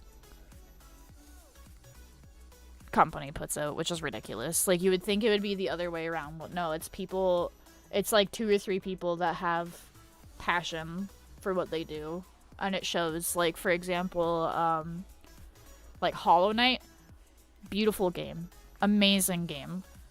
It's made by 3 people. The game is literally made by 3 people. That is the entire studio. And Hollow Knight, I would say, is probably, like, way better than a majority of the... I would say it's a better than a majority of the shit that's been coming out from, like, bigger studios. Like, it's obviously, like, corporate greed just, like, seeping into everything. You can tell that, like, the people that are working on it are not being paid enough, so they can't, you know, have the energy to give a fuck about it. You can tell that, like, the people that are the shareholders are just being like, why don't we just add this stupid mechanic or this stupid thing that nobody gives a fuck about and it's gonna ruin the entire player experience. Keep in mind, the shareholders don't even play these fucking games. They're just there to make money, right? So they're just like, yeah, let's just cut corners absolutely everywhere and make this most dog shit game, and if people have a problem with it, then we'll just release a patch within the next couple of days. Like, that's so stupid. Why buy a new game when you can buy an old game that is finished and you know it's gonna be fun and it's gonna be less gigabytes? Exactly. Also, like, one thing that bugs me is, like, oh, like, you can download this game, like, you don't even have to buy a physical copy, but then, like, you know, you break one little rule and suddenly your entire, like, game library is gone. Like, there was one, I forget who it was, but I remember seeing something about somebody that was like, yeah, like, I got wrongfully banned from, like, EA games, and then they locked all of my games on my PlayStation, and now I can't play anything at all, and I paid, like, hundreds of dollars for all these different games. Like, that's fucking ridiculous. And, like, the worst part is, like, they could literally just...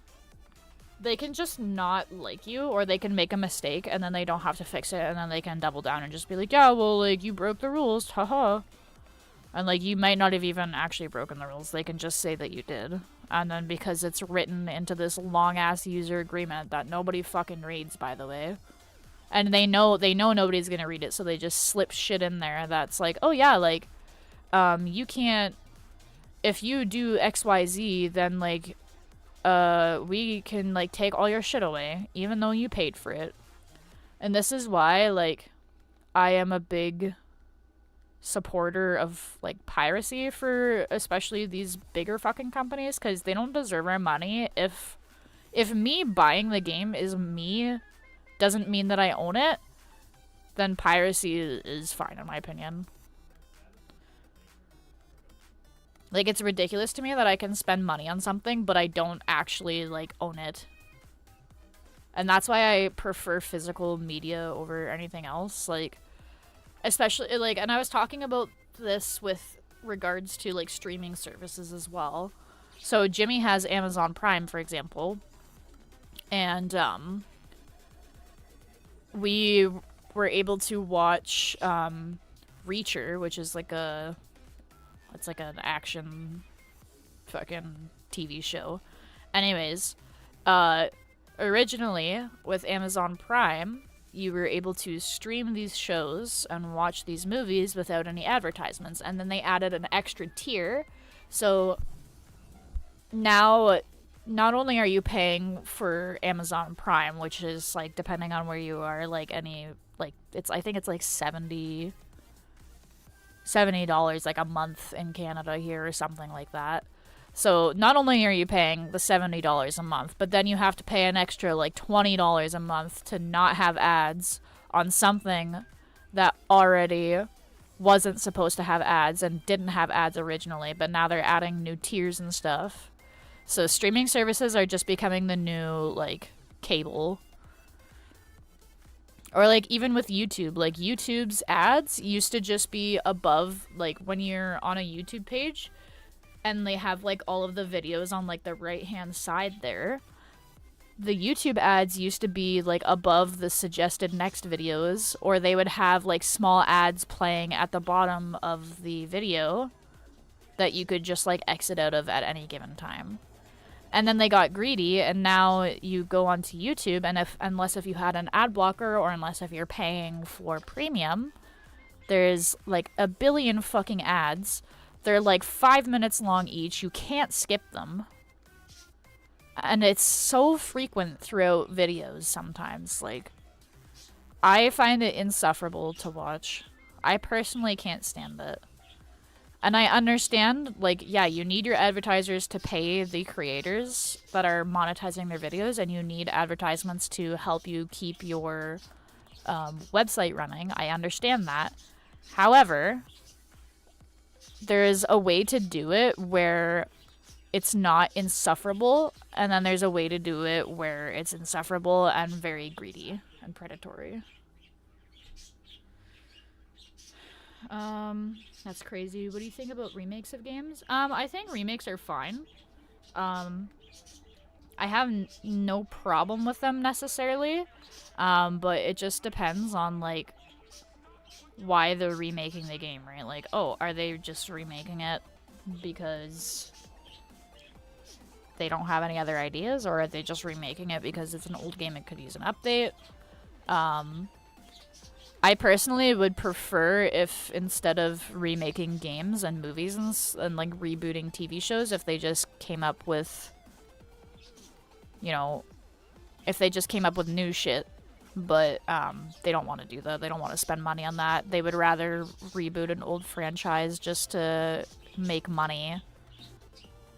I don't mind. Let's put it this way. I don't mind remakes if they're well done, and if you can tell that the people that were working on it were A, well paid, and B, passionate about what they were working on. So, yeah, like, for example, this technically isn't a remake, but Sonic Mania. So Sonic Mania is a great example of, like, a kind of reboot. I would call it, like, a reboot, because it is more like classic Sonic, but I would say that's a great example of, like, a remake slash reboot that was done well. The entire team was obviously well compensated, and the people that were working on it are very passionate about Sonic and grew up with Sonic. So stuff like that I enjoy.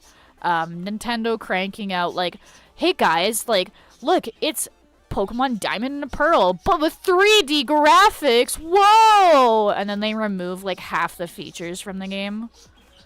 Like, that is annoying to me. Above all else, though, I would much prefer just having new material rather than just stuff that's already been done, though. The drawing is amazing. Thank you. I appreciate that. I'm gonna add some fucking line weight slowly but surely. But yeah, I should drink some water here.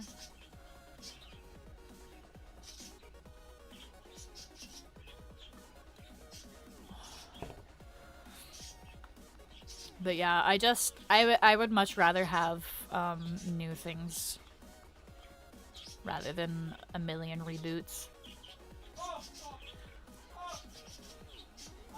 You can tell when, like, certain things are very much just, like, a cash grab. So, like, for example, I recently heard that there's gonna be, like, a new live action of, like, Lilo and Stitch.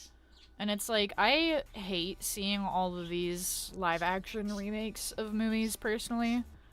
I think if they were, you know, done in certain ways, they might be more appealing, but 9 out of 10 times, I feel like they just kind of miss the entire point of what made the original good to begin with. Like, the reason why I like Lilo and Stitch is because the art style is fucking cute, and, like, the different themes in it are interesting, and the different characters are interesting. And then I've been hearing that in the reboot, they're taking out Pleakley, like the little green alien guy. In the original Lilo and Stitch, he's like cross-dresses, and they took that out.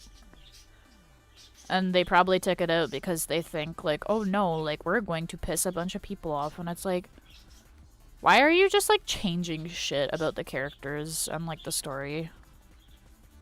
Also, why does it have to be live action? Like, why can't it just be 3D animated? And even like the 3D animated stuff sometimes looks fucking ugly.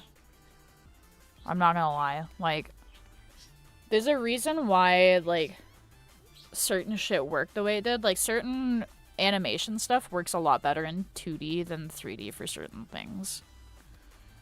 Now, that's not to say that every single 3D remake is bad.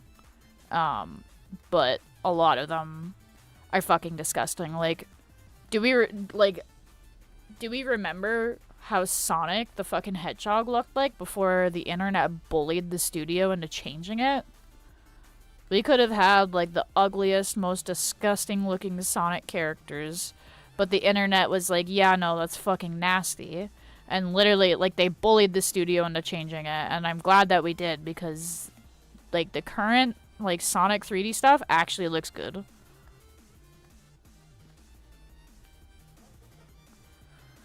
Is there a game that people want out now, even when they're not close to being finished?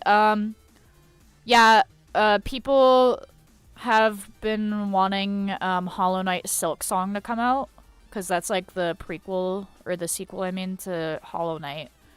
And like, Hollow Knight first released like 7 years ago or something like that, 7-8 years ago. And they had like a teaser trailer for Silksong, and that came out like 3 or 4 years ago, I think somebody said.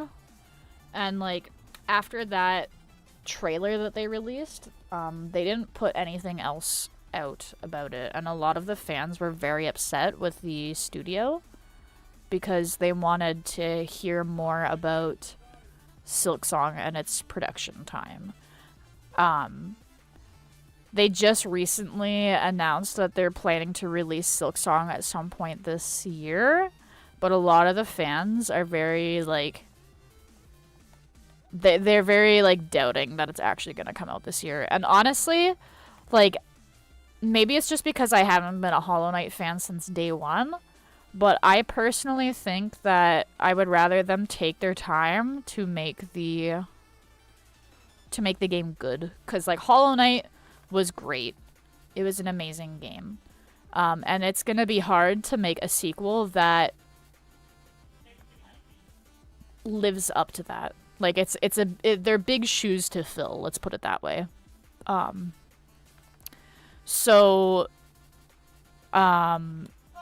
I would personally rather them take their time and make sure that the game is everything that they want it to be, and that it's a proper, you know, sequel to Hollow Knight, rather than them having to rush it out and it maybe, you know, being buggy or just not as good as people hoped it had been. Why would they do that? Why would they do that to Lilo and Stitch?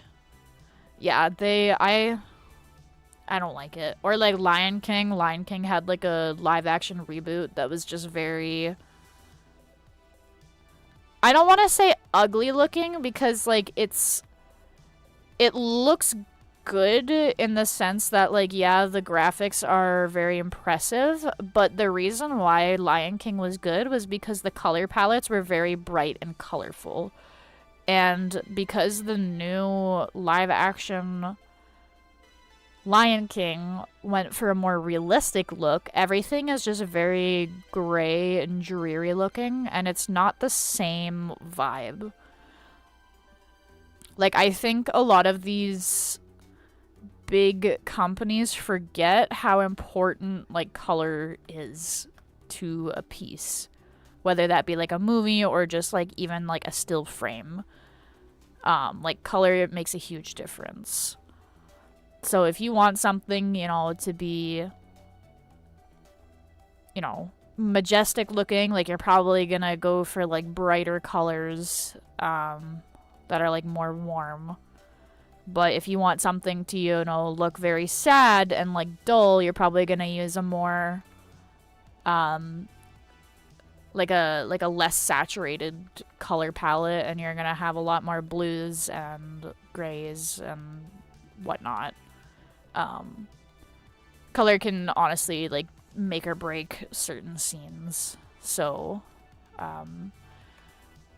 and it's the same thing with like video games too. Like I find a lot of these video games are just trying to chase realism as much as possible, and while it's impressive to see like how far how far animation has come in terms of realism, it's very impressive. It is not always the most aesthetically pleasing to look at. And it's not always the best choice either. So, in my opinion, a lot of the reason why people enjoy video games and like animation is because it's in a way escapism from reality. And I think if people wanted to see, you know, Lion King but realistic, they would go to a fucking zoo and they would look at actual lions or like watch a nature documentary. Like, that's me personally. Like, if I wanted to see something realistic, I would, like, if I didn't want to, you know, if I wanted to see real people fighting instead of a cool anime fight scene, I would go and I would watch MMA. Damn, they did not even let the devs cook. Yeah, it's just, part of it is people wanting immediate, what's the term for it? People want instant gratification. That's the term. They want instant gratification. They just want things handed to them, and they want it to be nice and good and pretty. Not realizing how much work actually goes into these things. And you know what? I'm sure if, you know, smaller studios like Hollow Knight had more people working behind them, they might be able to put out Silksong faster. But whether or not that's a good thing is entirely up to the like direction. But at the same time, like, it's a lot easier to direct. Like, if one person is doing all of the art for a game, everything's gonna be like the same style because it's the same person working on it. If you have a whole studio of people working behind it, like, everybody has a slightly different art style. Like, even people that are trying to imitate other art styles, they still have to have somebody look at it and edit it and be like, actually, this needs to be changed so that it fits more into the art style. And even then, like, you can tell, like, for anime, for example, if you look back at the old Sailor Moon anime, you can tell when certain scenes were drawn by certain animators, even though, like, it's still all technically, like, the same art style, you can still see small differences. If you look really closely, you can still see small differences where the artist that did those frames, like, their work still, like, shines through. Like, their art style still kind of shines through, even though it was, like, edited and whatnot. They are changing too many things that make the original movie good, or anything original good or amazing. Yeah, I agree. I agree with that. Art take time. Yeah, it's just people just want instant gratification. I feel like social media has rotted a lot of people's brains, myself included. I've been trying to spend less time on TikTok or like other social media just scrolling. I've been trying to be more mindful with the content that I consume. Because I think when, you know, people are just, you know, when people only care about, like, the end product, I think it devalues a lot of things that, you know, have otherwise been around for, like, thousands of years. Like, I don't know. Like, if you look, like, way back in, like, the 1800s, for example, there's, like, some crazy shit that people used to make, and it's because they had a passion for it, A, and B, they had the funding to, like, do all this crazy shit. Like, I saw a a lighter, and it's like a globe, and it's made out of like all metal and stuff and like everything, and it's like a little globe, but not only is it a lighter, but it's also a music box. So the music box, you can crank it up, and then you can have the little globe like spinning around or whatever. But when you open it, it's got this big ass flame, and it's a lighter. And it's shit like that, like, has been built in like the 1800s and like the 1900s and stuff, and like, it's insane to me to think that people sat down and were able to build that shit. Like, obviously it took a long time, but I just think, like, we're losing the ability to wait for things that would be masterpieces. Like, people, it's partly like corporate greed, partly people just having a consumerist mindset. But it's just very sad to see. Like, I again, like, I would rather like see something that took a long time but is like a fucking masterpiece rather than like mass-produced fucking garbage. I don't know.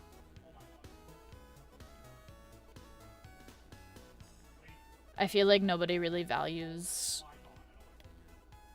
things that take time anymore. They just, they value convenience and like, oh, this thing, I need this thing right now. And like, I'm not saying like I'm guiltless in this, like I also, art takes time, there's no life, yeah, exactly, yeah, there's, a lot of things are like very clearly just like created for the sole purpose of profit, and you can tell. Like, if you compare like pieces of art or just like even like things that were built today versus like back in the day, like, and like, I'm not even talking like super long ago, like I've seen like refrigerators, for example, from like the 50s, and like they have all these cool fucking functions to these refrigerators, and you wouldn't even think that they had something like that back then. But now, and it's like, it's useful to the user, and you know, relatively speaking, it was a fair price. But now you're paying out the ass for things that oftentimes like don't even work for very long. Like, nothing's built to last. Nothing is built for the like, nothing's built for lasting long or for, you know, the consumer to, you know, make their lives easier. Like, a lot of times it's just, yep, here's this like piece of shit plastic. Here's this piece of shit plastic. You're gonna pay $500 for it, and it's gonna break within like a couple years. Like, I learned a few years ago that light bulbs, so like when light bulbs were first like being made, they of course were kind of shitty, and like, you know, as any new technology is. And eventually they figured out how to make light bulbs so good that the company that had made these amazing light bulbs that lasted so long ended up going out of business, because people, like, their light bulbs literally lasted so long that their sales would drop so much that the business could not sustain themselves. So a lot of things have what's called planned obsolescence. I don't even know if I'm pronouncing that correctly. But basically, they have a planned life, like a shelf life, or like usage life, however you want to fucking put that. So it's just crazy. It makes me so angry when I think about that, because it's like, okay, like, we could literally be living in a world where things are, you know, built to last, and, you know, built well enough where, like, you know, we don't have to have a billion fucking light bulbs in landfill, for example.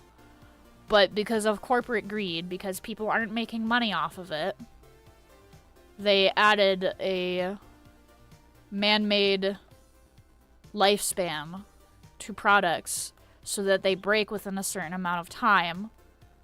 So that way, people have to continue buying. Like, consumerist bullshit and, like, capitalist fucking shit like that just pisses me off. Like, I would like to imagine a world where everything is actually built to last. And then I imagine, like, all of the other implications that would happen because shit is built to last. Like, we probably wouldn't have fucking climate issues if, you know, things were built to last. Because guess what? If things are built to last, we don't have to put them in landfills. We don't have to fucking, you know, we don't have to, like, dispose of all this stuff and just have literal heaps of garbage doing nothing but sitting there, taking up space and rotting. Bro, those fridge can live out generations of a family. That's right. Things that are built to last the world may be more cleaner. That's what I'm saying. Yeah, like, it's frustrating to know that the only reason why we don't have that is because some fucking rich guy was like, how can I exploit people even more? Like, that is so infuriating to me. I actually hate that.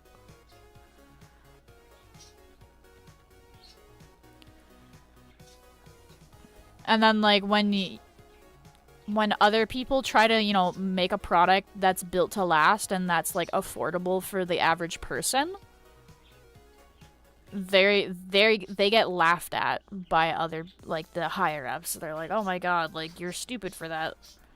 One thing that sticks out in my mind is there's a clip from, fuck, what's the show called? Shark Tank. And it's this guy, and he created, like, it's like a tree pod kind of thing. It's a planter for farmers, basically. And he created it, and he's like, oh, I'm selling it for, like, $4. And a majority of the shareholders, like, on the Shark Tank, like, the investors, they were like, yeah, like, you're stupid. Like, unless if you're gonna, like, charge this much, like, I don't want to be a part of this. And he's like, well, I don't want to charge that much. He's like, I'm trying to, like, help people out. Like, I'm trying to help farmers out. I'm not trying to, you know, gouge them. And a majority of them were like, yeah, fuck you, like, you're stupid for that. And then the one investor was like, no, like, actually, that's a great idea. And his invention literally, like, took off because, you know, he was trying to help people and not just trying to, you know, make a profit.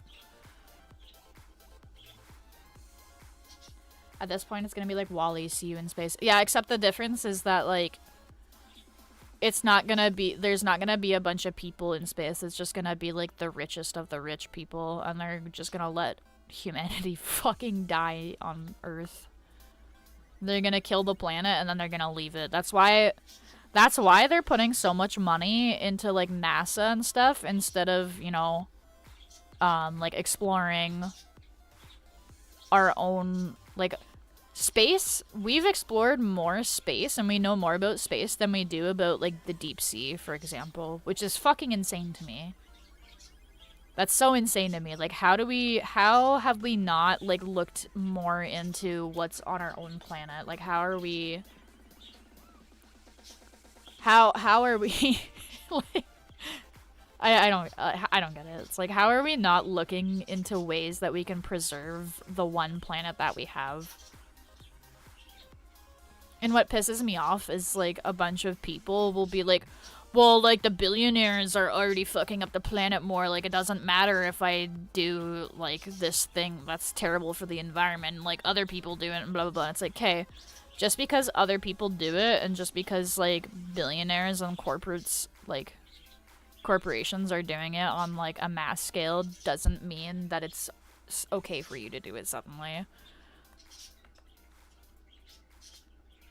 Like, I agree, yeah, like, the onus shouldn't be on the consumer to, you know, use environmentally friendly products. I agree. But unfortunately, there's no regulations that I know of, at least, and I maybe there's countries that are like this. I don't know. I'm just speaking for Canada. There's no regulations that I know of that stop companies from putting the extra money onto the consumer. Like, I think it's ridiculous that a company like McDonald's, for example, is literally like $1 billion fucking company, and you're telling me that you can't put a little bit of that money, a little bit of that profit into like research and development on like how to make sturdy fucking biodegradable shit that isn't gonna disintegrate in my hands while I'm eating the food. That, like, you know what I'm kind of getting? Like, no, I can't get my space shake. Yeah. I just... Corporate greed actually infuriates me. They have all of this money and they're not using any of it to help, you know, save the world at all. Like, and it's so bad because there's people that are like the average Joe, like me, and they're literally like, yeah, let's just fucking cut down all of the national, like, park forests that we have. Like, why aren't we using these resources? And it's like, are you fucking stupid? Like, are you actually saying that you want to fucking... You want to destroy something that's been around for hundreds and hundreds of years just because you think that it's gonna make your fucking rent cheaper? Like, are you stupid? Like, it's not gonna make your fucking rent cheaper. If, like, even if that was something that, like, oh, would make your rent cheaper or whatever, guess what? The fucking corporations and the government are gonna find another way to fucking tax you out the asshole and take your money elsewhere. Like, if it's not one thing, they're gonna find another way to fucking do it. I can guarantee you that much. So, it's just insufferable, man. I fucking hate it. And it makes me so sad. Like, me personally, like, I love being able to go out on a trail walk. But even when I go out on a trail walk, like, I see fucking garbage all over the fucking ground. And it's so frustrating. Like, I was literally sitting at the pond the other day. There's a fucking garbage can right beside the bench that I'm sitting on. But there's fucking garbage, like, in the little, like, water. There's, like, a runoff part, like, that goes into a river. And there's fucking garbage in that little river part. And I'm like, are you fucking serious? There's literally a fucking garbage can right here, and people are still fucking putting their trash in the water, on the ground, any which way. I don't understand people. I don't understand how people can do that. Like, I also have to live on this world, dude. I don't want to fucking deal with you putting your fucking trash everywhere.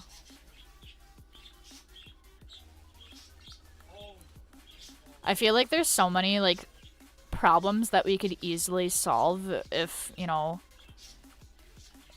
billionaires gave up, like, a fraction of their fucking money to put research into it. But no, they don't want to do that. They just want to have more money than the next guy. They don't give a fuck. They don't care.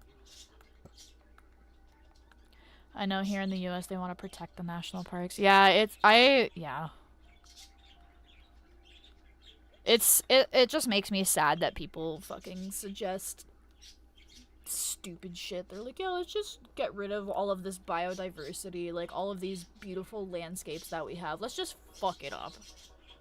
Let's just fuck it up because we can make money doing that. It's like, okay, like, have fun with your fucking, you know, fake value money when the world is literally just a barren shithole. Like,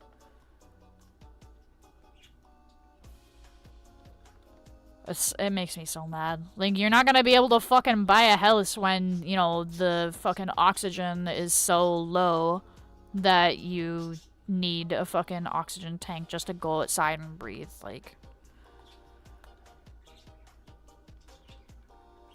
And there's too many people that are of the opinion, they're like, yeah, like, we're already too far gone, there's no way to reverse it, and blah, blah, blah, blah, blah.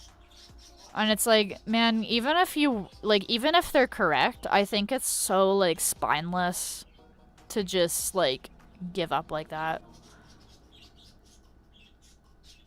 I don't know. Like, I would personally rather die trying than not even try at all. That's just me.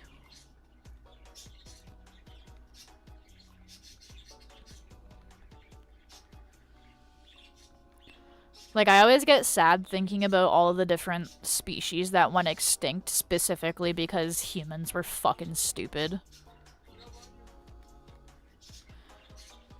Like, obviously there's certain shit that goes extinct that's not our fault, but there's also a lot of shit that has gone extinct that is directly our fault, and it makes me very sad knowing that we'll literally never get these animals back, and there's a bunch of other, you know, animals that are on the verge of going extinct as well, and nobody gives a fuck, and it makes me very sad.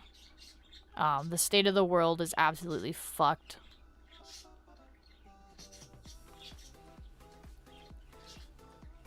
What are they gonna use the money for when they're gone? Exactly, like, I'm sorry, but you can't spend your fucking money if you're dead.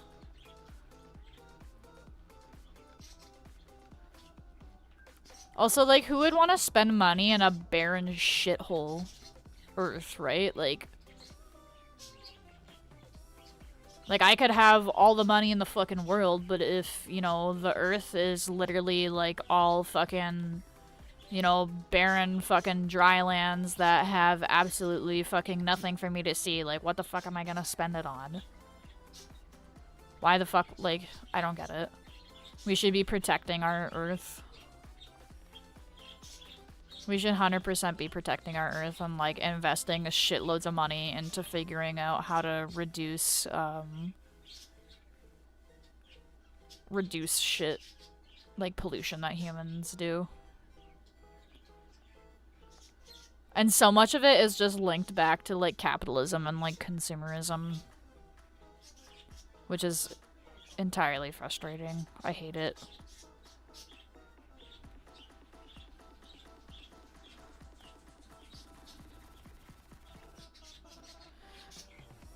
And the funniest part is that, like,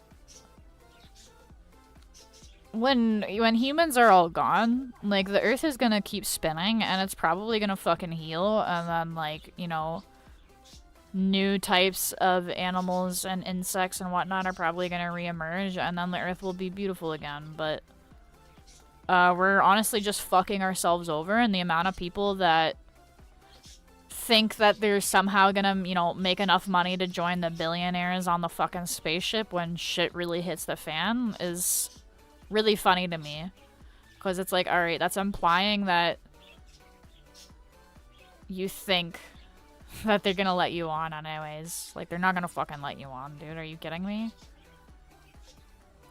And if they do, they're gonna let you on so they can fucking exploit you more and use you for, like, slave labor. But, you know, whatever. Go off. If they want to live that life, that's up to them. I can't stop them, unfortunately, but it does frustrate me. There's definitely been, like, a few times where I've spiraled over that kind of stuff. But it's like, what can I do? I'm just one person, right? I try to have conversations with people that, you know, seem genuinely like people that actually want to have a conversation in good faith, but a majority of people I find, especially these younger kids, man, like, there's so many young kids that I see that have this, like, individualistic mindset, and they have, like, zero concept of empathy.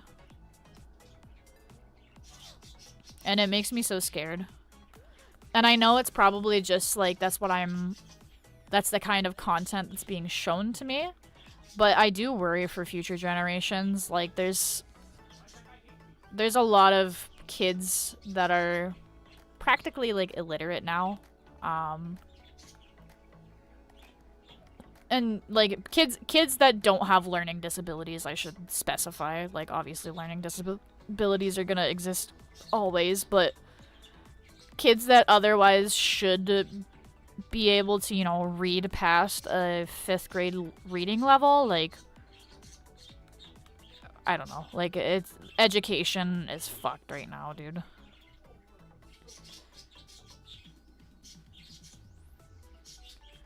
The only way I can have my space shake is to be born in the future. Yeah.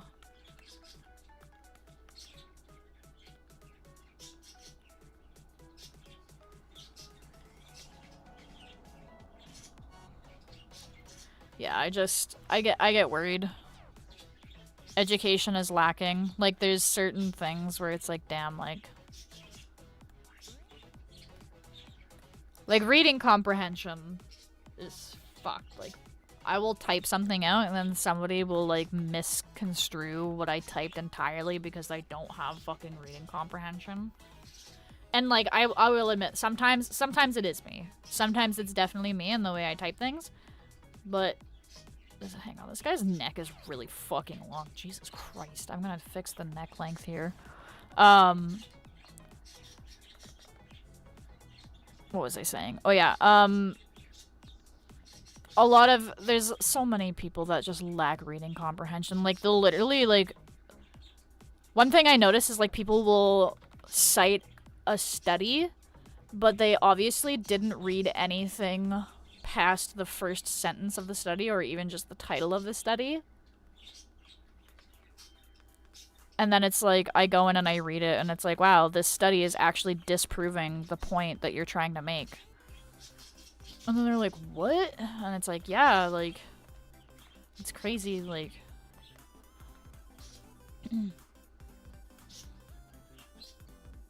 That's when people used to make things for fun and entertainment for other people. Yeah. I feel like a lot of things, a lot of different, like, types of media lack people with passion behind them. There's obviously been some that, you know, are very clearly, like, have a team of passionate people working behind them. But I feel like a majority of the things that we see nowadays are made solely for profit, 100%. And it's very obvious when it's something's, at least to me, it's very obvious when something is made solely for profit.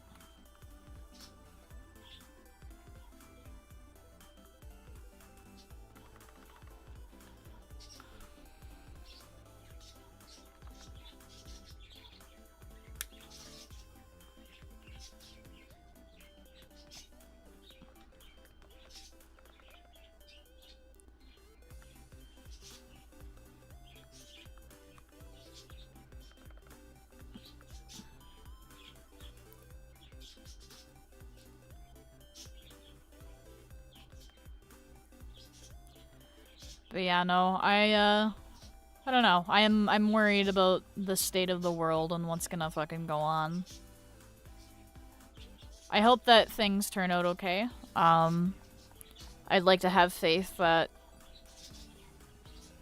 certain things will happen, and, like, I have faith in some people, but I do worry that there's a lot of people that are, I don't want to say they're too far gone, but it definitely feels that way sometimes. But I hope that I'm wrong, and then I hope that I'm you know, not too. I hope that I'm wrong, and that I hope that I'm not too you know. I hope that I'm just, you know, seeing the worst of the worst, and that, you know, not everybody is like that, but. I won't lie, sometimes it does make me a little worried and a little stressed out. I try not to stress over it, because obviously it's not something I can control, but, yeah.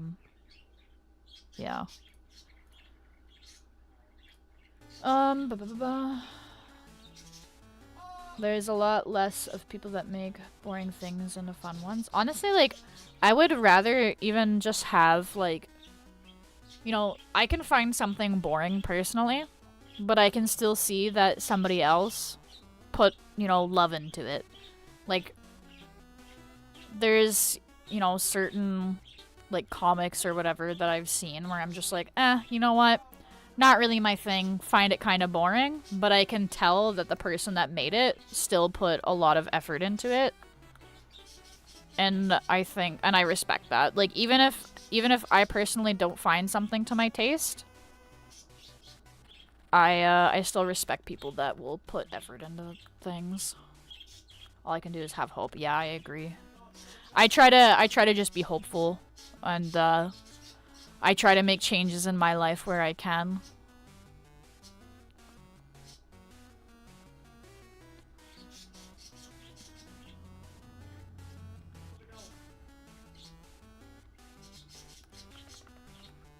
And yeah, I just try to stay hopeful. Every once in a while, I'll have a little mental breakdown about it as a treat sometimes, but oh, Jimmy's having a time. I wonder if he's still playing fucking Doom or if he's playing Minecraft again. I almost called it Minecart. Like Mario Kart, but with Minecraft.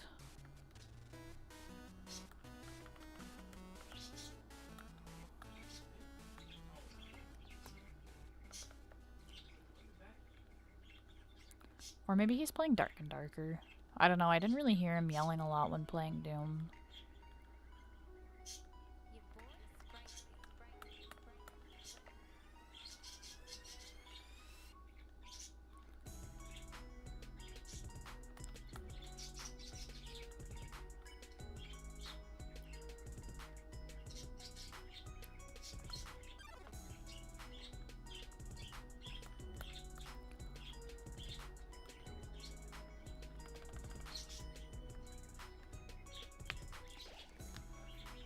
Speaking of fucking hope, fucking Undertale, fucking soundtrack.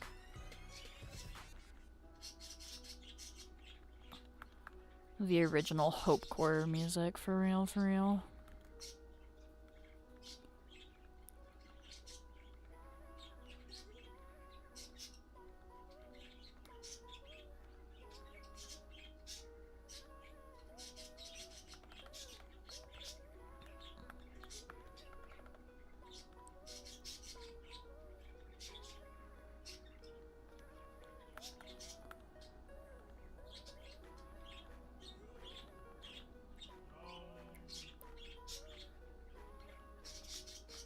Water.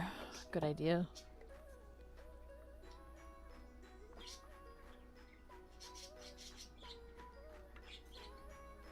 Delicious.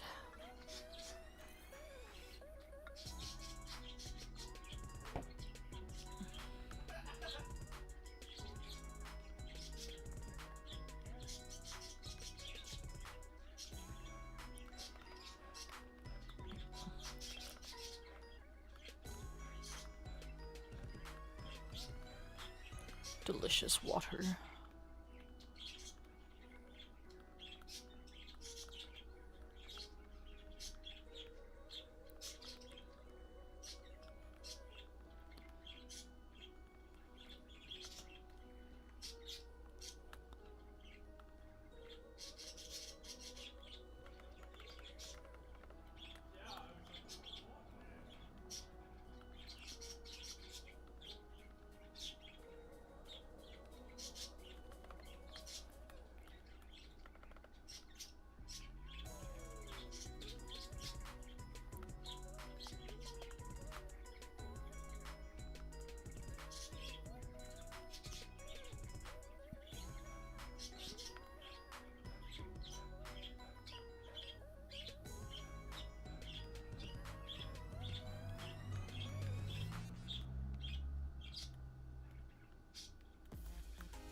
Good job on drawing the pilot, thank you. Ooh.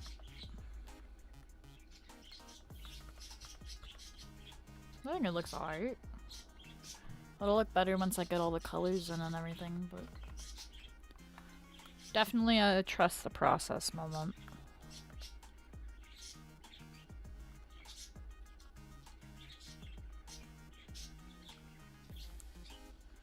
Damn, it's almost been 3 hours.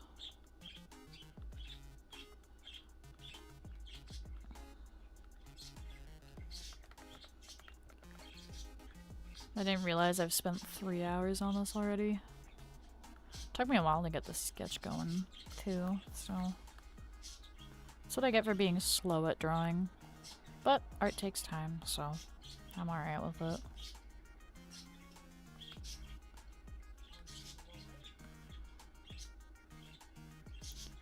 I enjoy the process of drawing, so... And I got money for this, so... Not all bad things.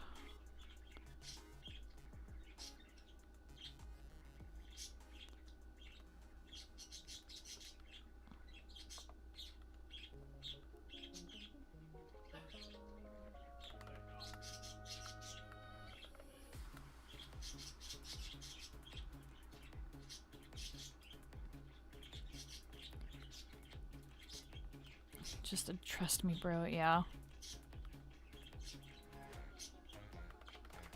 Definitely, it's definitely one of those moments there.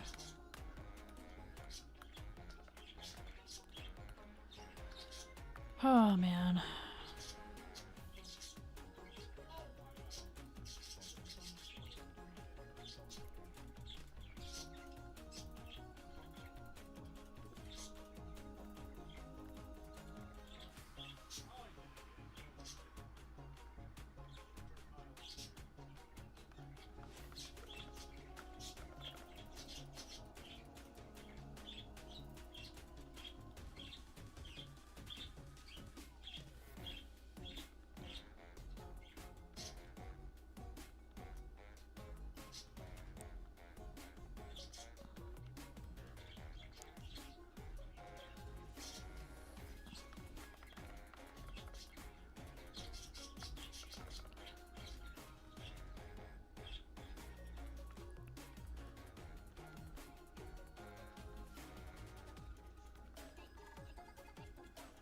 Oh, shit.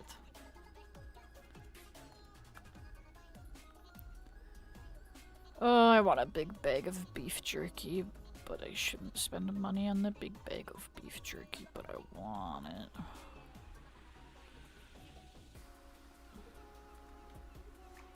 Wait, I guess I technically could spend money on a big bag of beef jerky since I got paid for this. I will do it as my reward for doing this.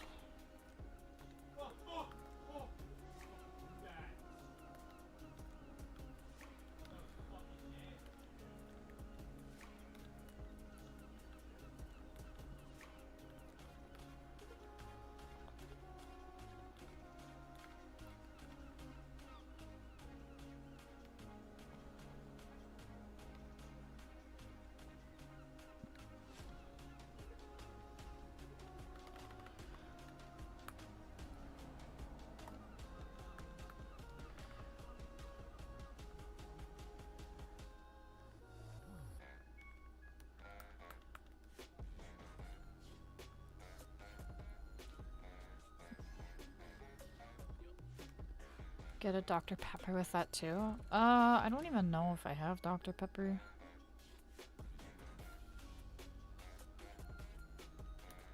Oh, you mean with the beef jerky? I see what you mean. Yeah, I could do that. I could do that. Maybe I'll make Jimmy drive me out there tomorrow. I have to get some green onions too. I used up the last of my green onion the other day because I was making... What did I even make? Oh, steaks. I made steaks and I put my green onion on the steak. And some people might say that's weird, but I think it's tasty. I love the taste of spring onion. I love the taste of onion just in general. Onions taste yummy. Anything that makes my breath smell like shit is fucking tasty. Garlic, onions.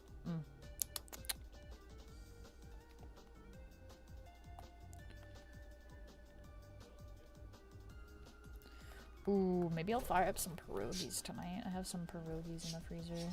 Actually, no, I should use up the rest of the rice. I'll make egg and rice. Yes, yes, egg and rice, yes. And then I gotta make some more budgie chop tomorrow.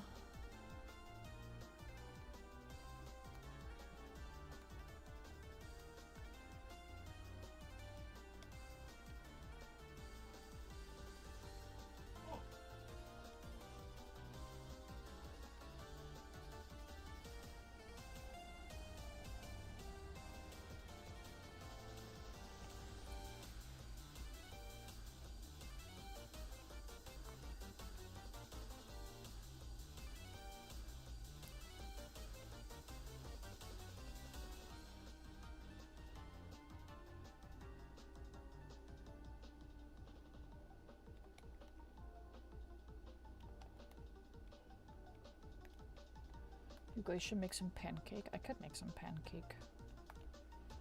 I do have the eggs for it. That's like a lot of... That's like a lot of shit that I have to do if I were to make that tonight, though.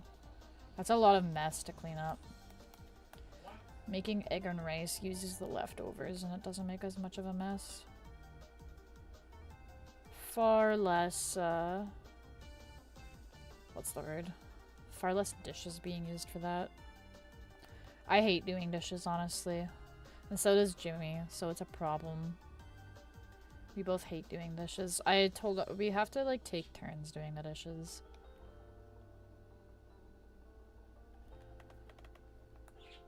Because we both fucking hate doing it.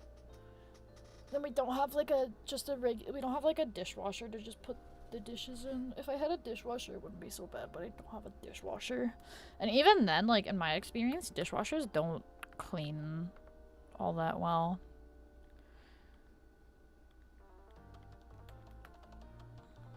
I would love to have a dishwasher when I get a house at some point.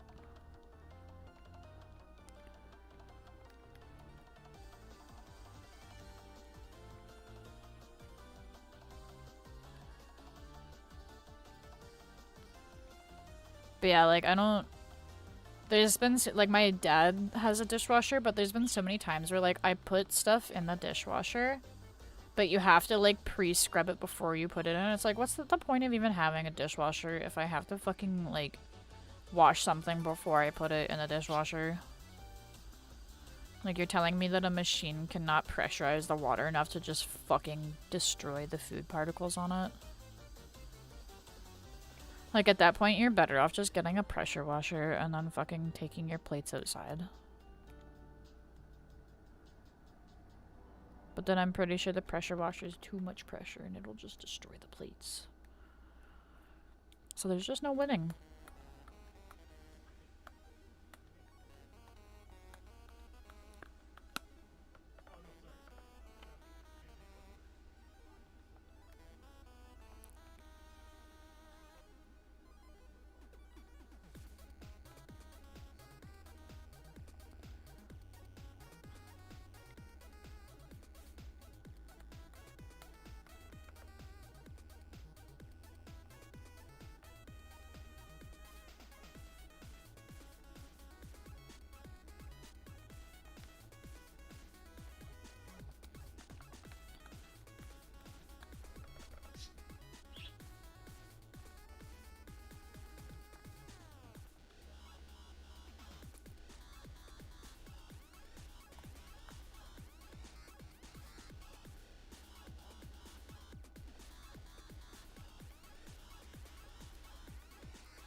Put it all in the washing machine? Oh my god, that would fucking destroy.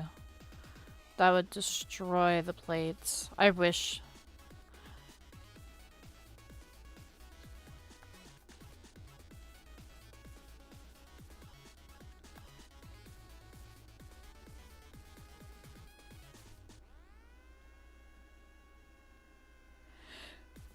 Oh, excuse me.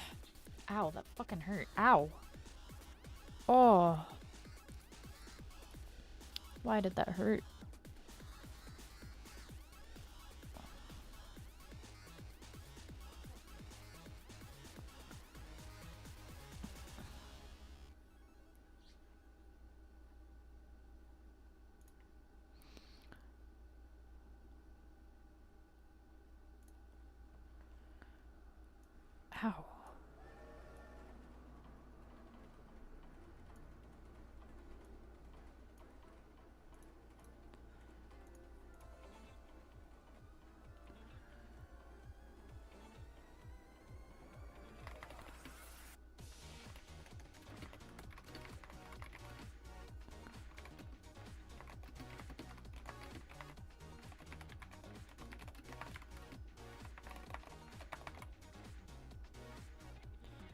Power wash the dishes, yeah. If I had a pressure washer, I would, low-key.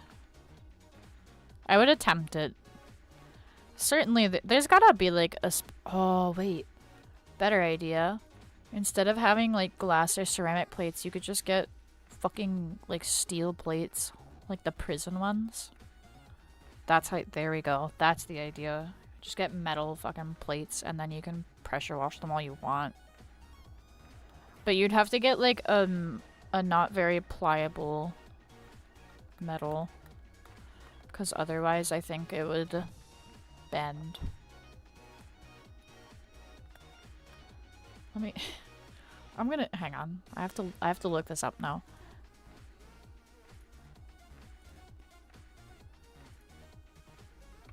Can I pressure wash plates?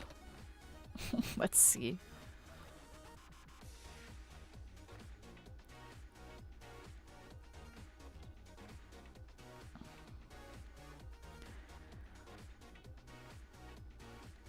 It just says about surfaces. It doesn't say anything about plates. I know that you probably could, but yeah, glass can crack or shatter under high pressure. Solution: use a low pressure nozzle and hold the wand at a distance. So if I use a low pressure nozzle, it should be okay. Theoretically.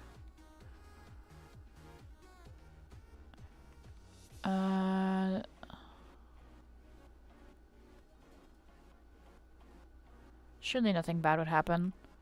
Maybe I should just like start doing videos where it's like, I'm pressure washing random things to see what happens.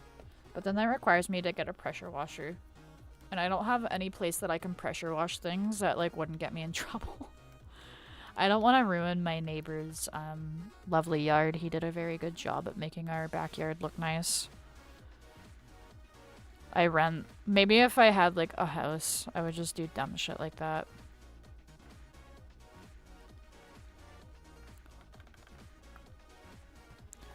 Pressure washer versus my fucking car. And then it just destroys my vehicle. So you could wash glass. I'm not gonna say that you can, because I don't want to be legally responsible. I am not a pressure washing professional. But the website that I read did say that you could pressure wash glass if you're using a low pressure nozzle and you stand far away. So theoretically, it could be done. But whether or not it's a good idea is another thing. But that's why we need to test these things.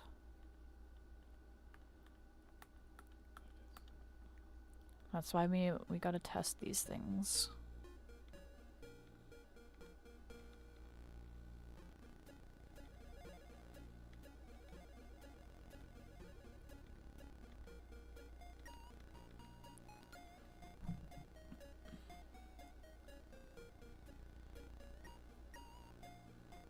Sounds like a YouTuber called I Did a Thing would do. That's true.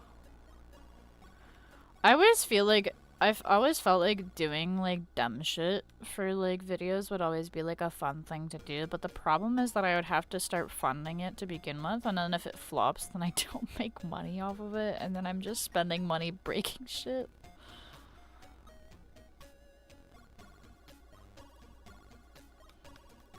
But I'm always intrigued by those. I think one of my favorite like YouTubers that does shit like that is like I'm not even subscribed to this guy, but every once in a while like I'll see like a clip of him doing some dumb shit and it makes me fucking giggle.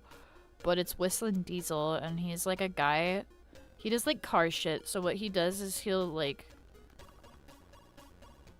get like a vehicle and then he'll do like a stupid modification to it and then see like how it does, or he'll get like a vehicle that a lot of people are like, oh, this vehicle's so good and da da da, and then he'll do like vehicle reviews where he just like goes off-roading with it or whatever.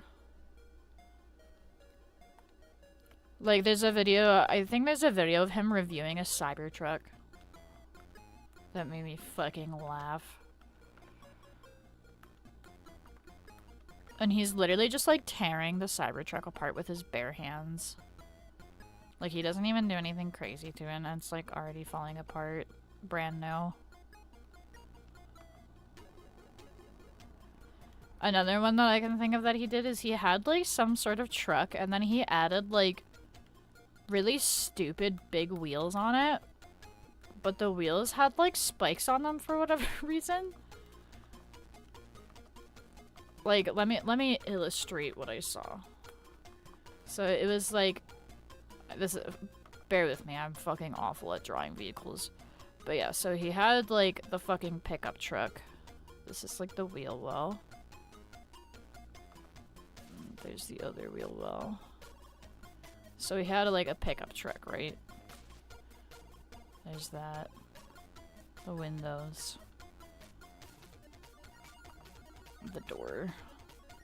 A really shitty door, but that's okay. Anyways. Truck, right? Fucking... The wheels were like... Like, I don't even know. I think he must have had to like lift it. But... It was like this. And then it's literally just like giant like spikes. Like it looks like... Like it looks like some shit that like Bowser would drive. But they're like literal like spikes like this. And he's fucking driving this thing around. And it like fucked up the fender of the truck. So it's just... It is very silly. So he does a bunch of stupid shit like that. And it's very entertaining to watch. Or like... He's bought like really expensive like old cars before. And then he just like does off-roading with them. And they're not built for off-roading, so it just fucking destroys the vehicle. And like a lot of people are mad, and like I kind of get it. But it's like, damn. That's crazy. Also, hello, Bingus. Hey, Vsauce, Michael here. Yeah, basically. Basically.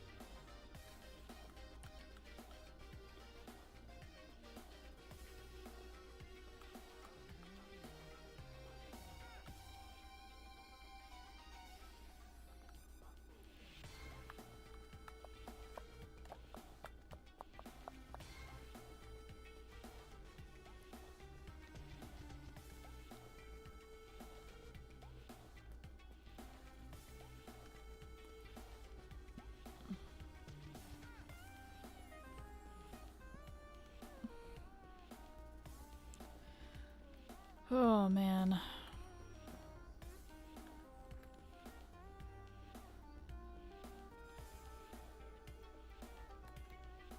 Oh! What the fuck?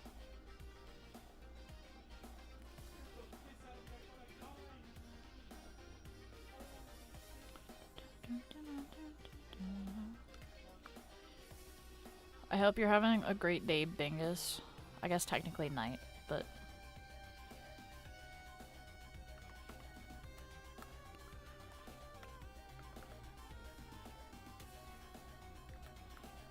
You get what I mean. You get what I mean.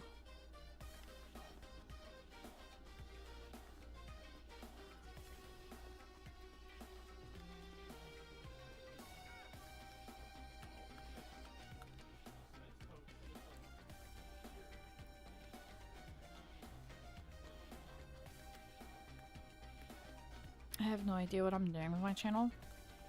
You don't have to know. You can do a little bit of everything. I wouldn't say it's like optimal for like growth, but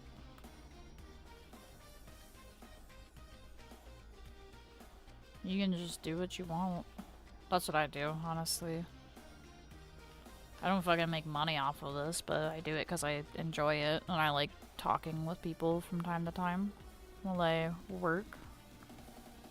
Or like, you know, if something funny happens during a stream, then it's like, oh, it's a funny moment shared with a couple of people.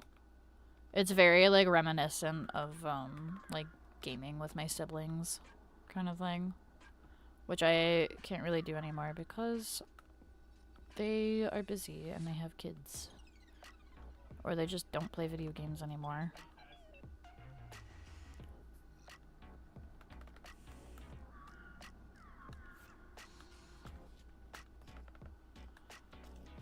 It's okay to just exist.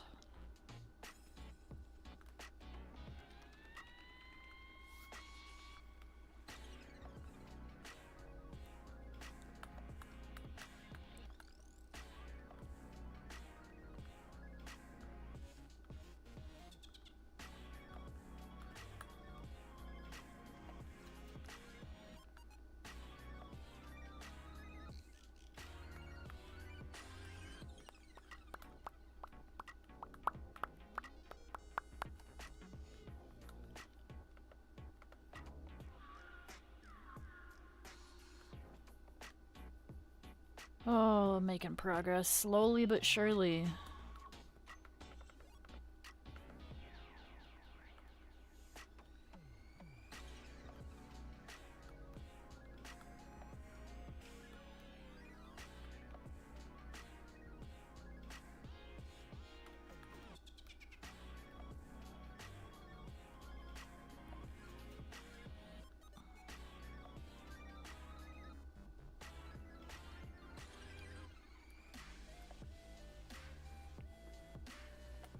Might take me 8 billion years to draw, but that's okay.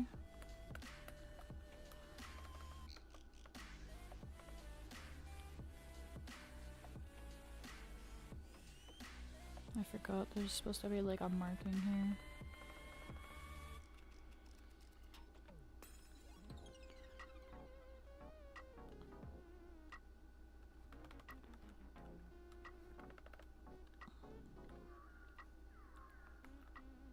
Bum, bum, bum, bum.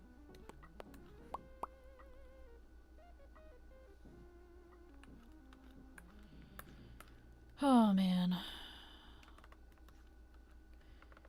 He told me think about it. Well, I did.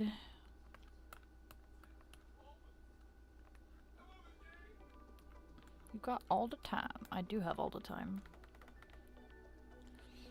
Water. Yes, water. That is a good idea.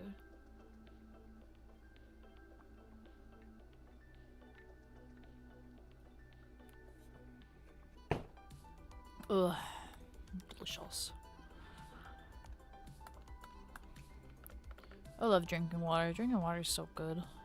So tasty.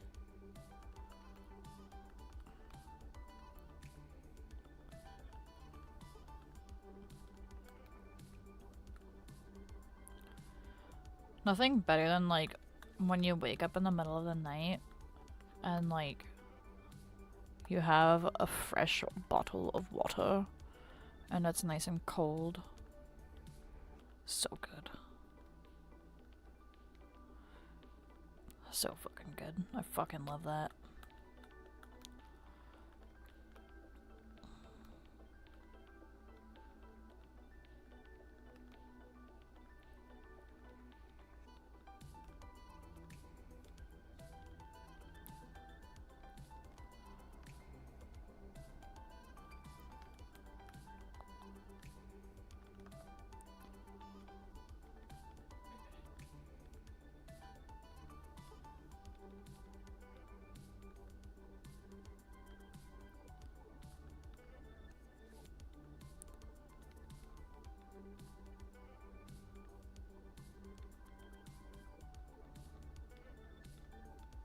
Ah.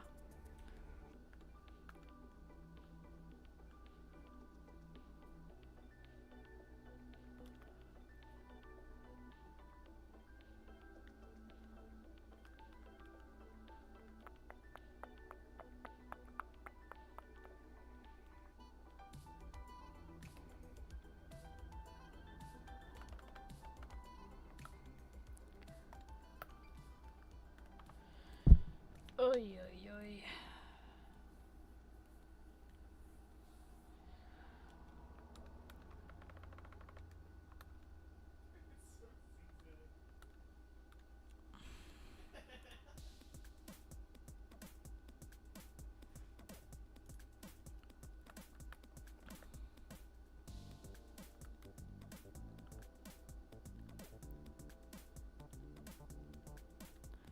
Oh my god, I scared Jimmy so bad earlier. I went up behind him and I like barked really loud and he got very scared.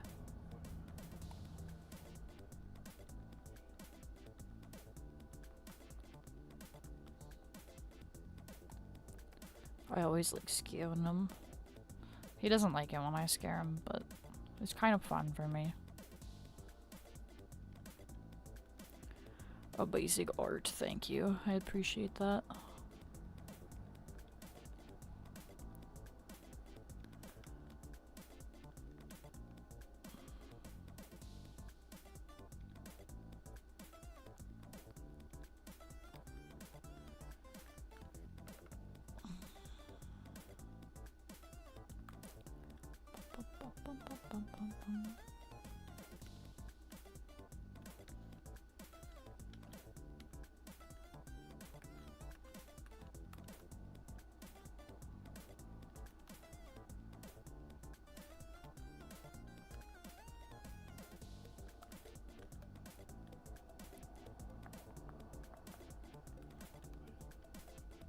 Oh my lord.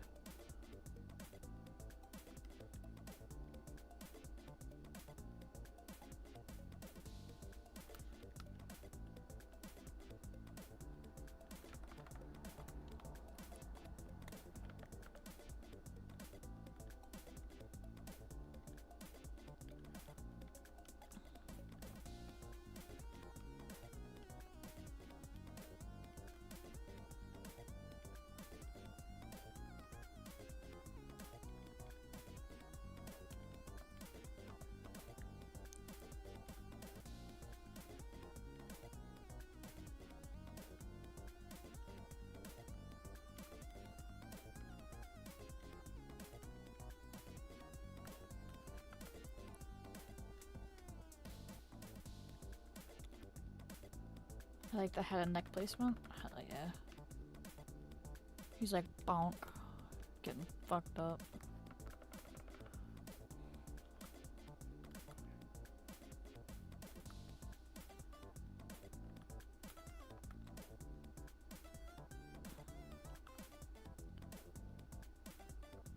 It looks kind of funny when it's just like floating there with like half the face like not being there, but once the fireball is on there, it makes a lot more sense.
Oh man.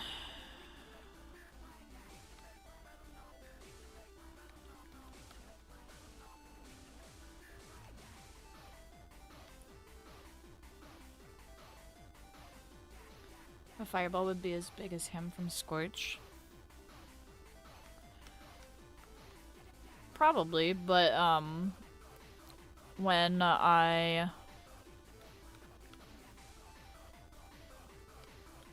When I was talking to my friend that commissioned me, he said specifically getting hit in the head, and when I sent him the sketch, he was like, looks good. I asked him if he wanted me to change anything, but he said that the sketch looked good.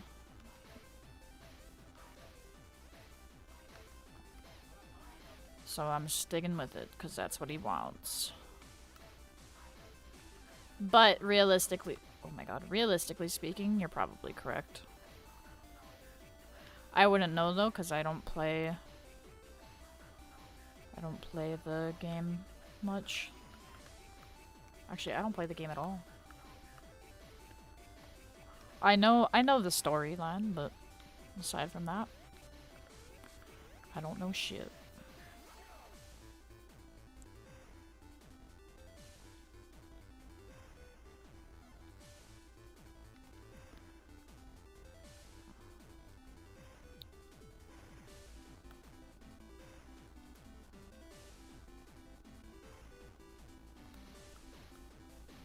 No, it's his heart, yeah.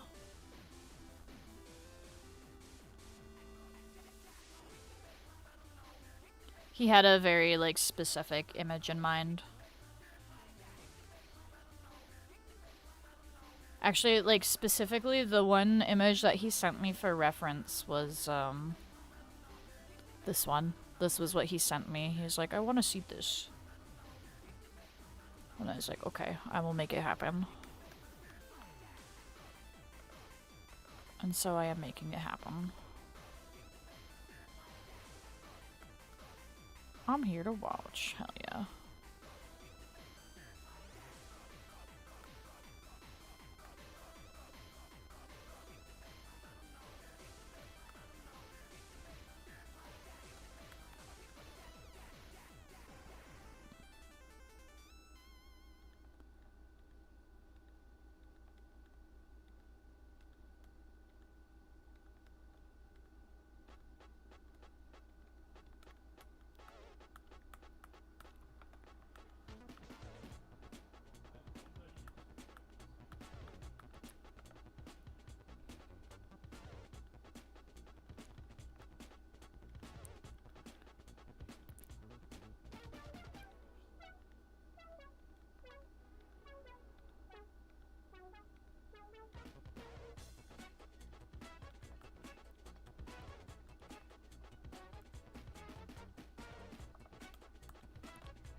Have you ever played Assassin's Creed? I have not. I watched my brother Adam play it, like, forever ago. I don't even know which one he played either, but I remember watching him play it when I was younger.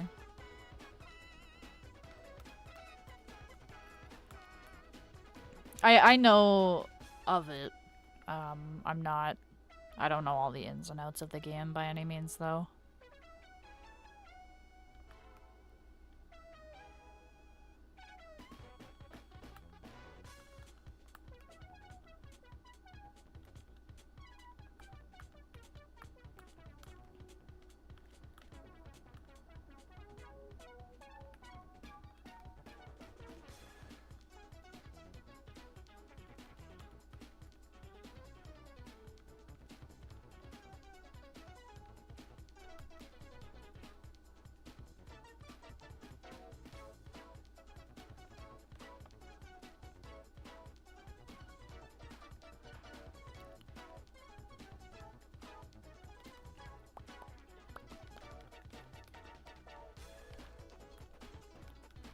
I think like the closest thing that I've played to Assassin's Creed is Hitman. Just a little bit of Hitman though.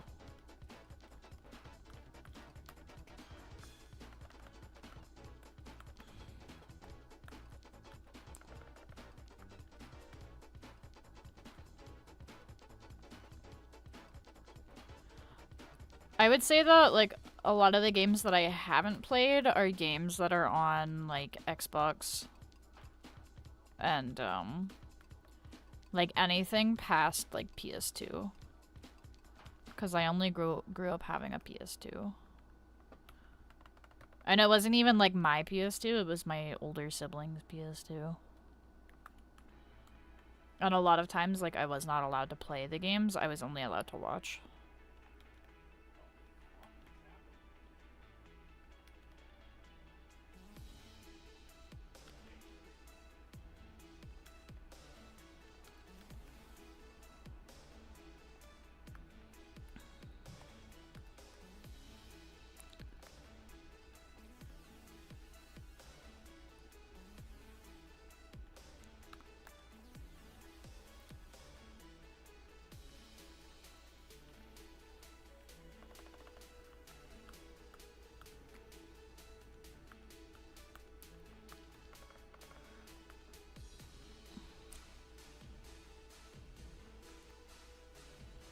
I thought you were gonna say Omen.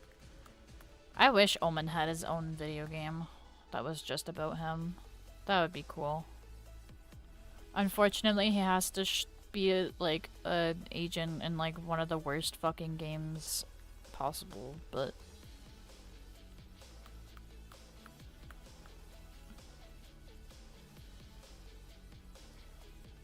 I digress.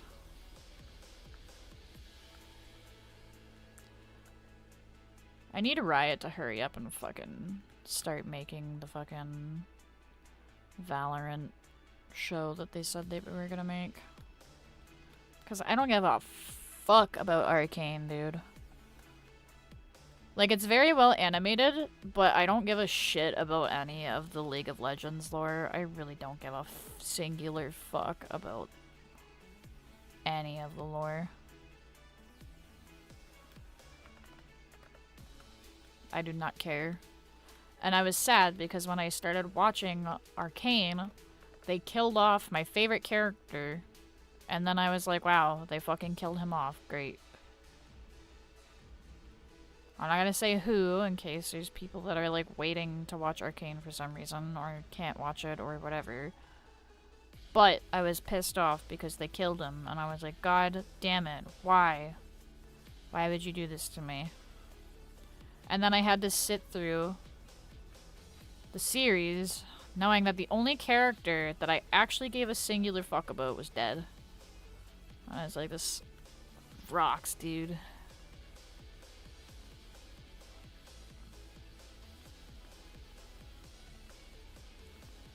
I will say though, like the animation studio did a great job with Arcane.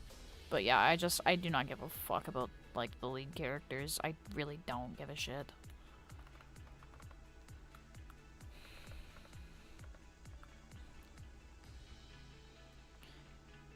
I wish I cared more about them, but I really don't. Actually, no, I don't wish I cared more about them, because then that means that I would be a filthy League player, and League is even worse than Valorant.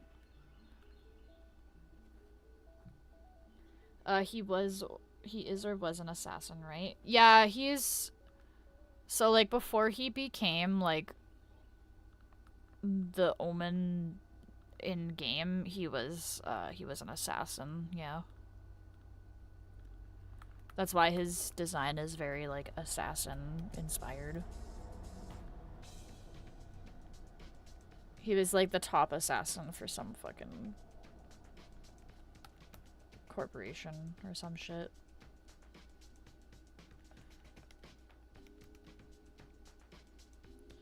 It took them forever to put Omen in a fucking animatic, so I have a feeling that once they like start making the Valorant TV show, it's also gonna take 8 years before they actually put him in the show, and the show's probably gonna revolve around an insufferable character that I don't fucking care about. Because Valiant lore is cool and all, but god, I just... Some of the characters I don't fucking care about, man. Actually, a lot of the characters I don't fucking care about. I only care about Omen. I love Omen. He my baby.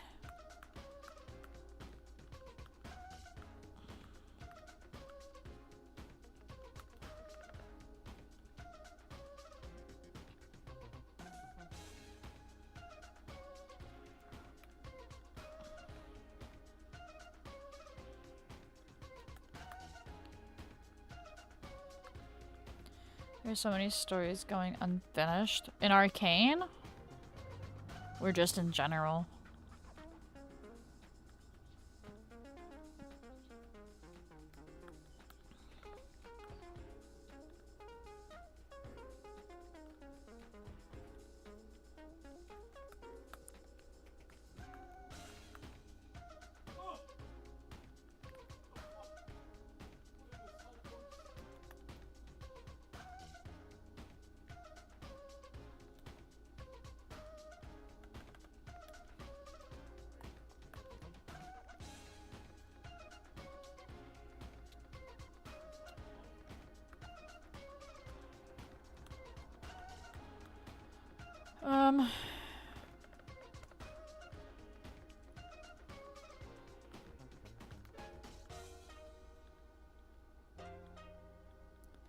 Man, I wish they continued some TV shows. Yeah.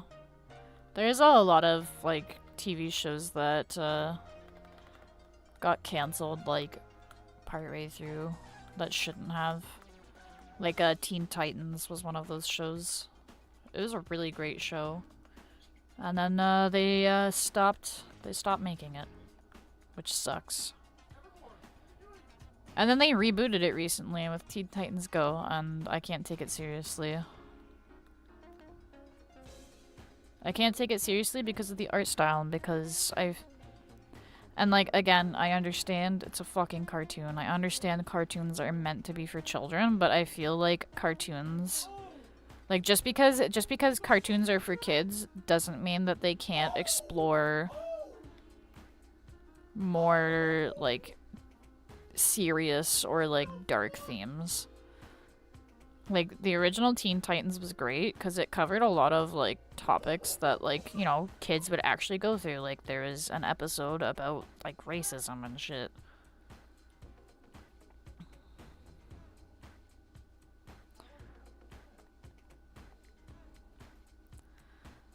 Like, some of the old cartoons that I used to watch, like, I watch them back now and I'm like, god damn, like, they covered some fucking heavy topics. Or, like, fucking Land Before Time, dude. Like, Land Before Time, Littlefoot's mom literally dies. And the whole story is about him coping with how his mom fucking died. Like, that's shit that kids will go through. Like, not every child, obviously, but there's kids that, you know, fucking lose their parents. Or parent, whatever. Or just even somebody close to them. I think one, like, kids show that's actually, like, awesome, is Bluey. I think I've said this before. I definitely have said this before on stream. But Bluey is an amazing, like, cartoon, and it covers so many, like, heavy topics that, in a way that kids can understand. And I think it's important to have cartoons that are like that, because I feel like a lot of the cartoons now that I see are literally just, like, mindless consuming. Just like, oh, yep, like, bright color, like, bright color, like, sound, like, specific sound. Bright color, specific sound, no actual plot. And I'm sure that there's probably, like, a few people that are like, no, but, like, there's still good one. And I'm like, I'm not saying every single cartoon is like that. I'm saying that a lot of them are, though. Like, Cocomelon is literally just child TikTok. And there's been studies that have shown that it, like, delays speech in kids. Because the scenes are too short for them to process. I used to watch Land Before Time. Land Before Time was ballin', dude. We had the OG on VHS and like a couple of like the other movie spin-offs that they did. I specifically remember one where like they had like a fucking like dolphin dinosaur or some shit, like a dolphin looking at a dinosaur. And yeah, it was good shit. I remember watching the fuck out of those.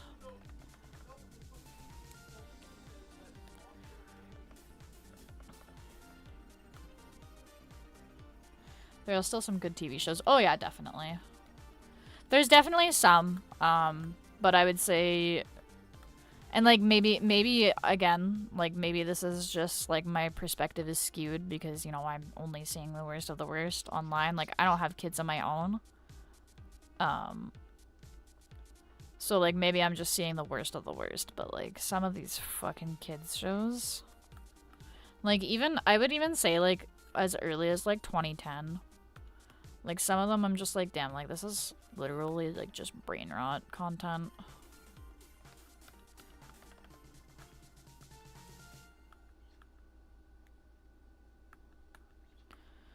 And I think it's evil to do that to kids.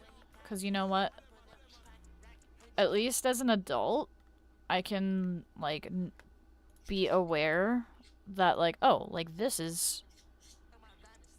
I can be aware, like, oh yeah, like, this is just, like, brain rot content, and I can be aware that I'm consuming brain rot content, but, like, when you're giving that kind of content to kids in their, like, early developmental stages, it's like, we're gonna be seeing some effects from that are either very hard to reverse or impossible to reverse, and it's like, it worries me.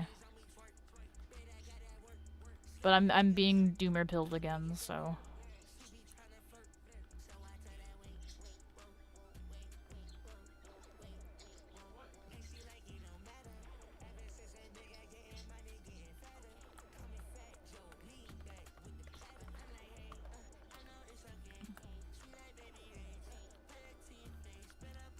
I need protection? What do you need protection from, Rune Princess?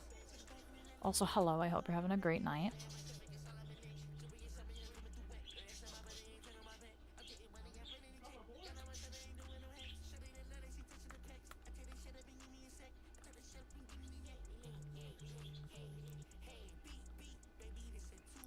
Beat, beat!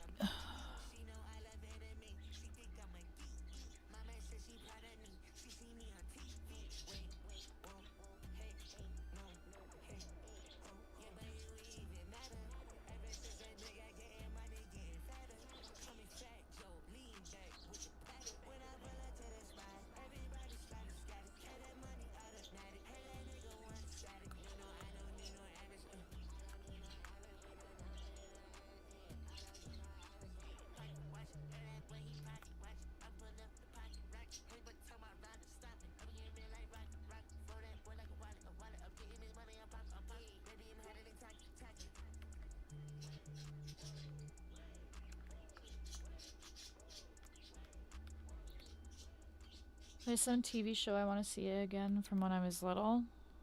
Fair enough. You can probably, like, find it online. For free. I'm honestly considering buying a, like a CD burner, like a CD drive, so I can burn CDs and DVDs and make physical content.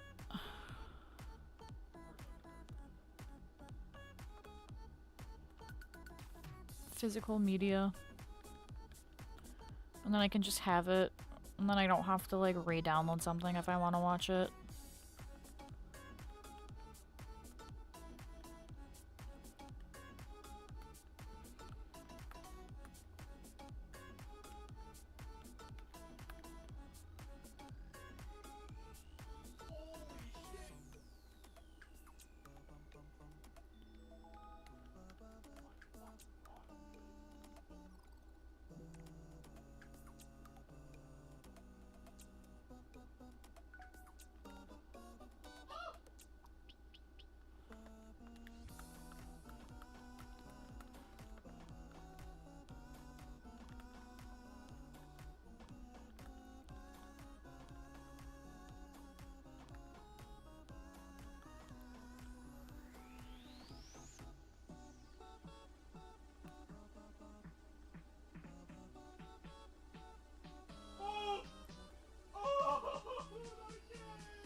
see, how did I watch this? I'm gonna go try to look for something. Alright, good luck with that, man.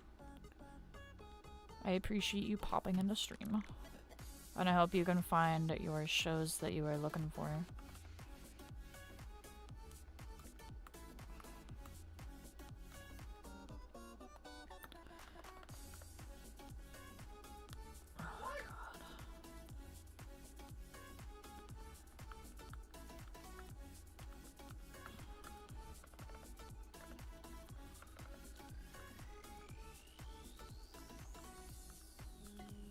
Oh. That's the freaking... That's the alarm to tell me to go take the trash out.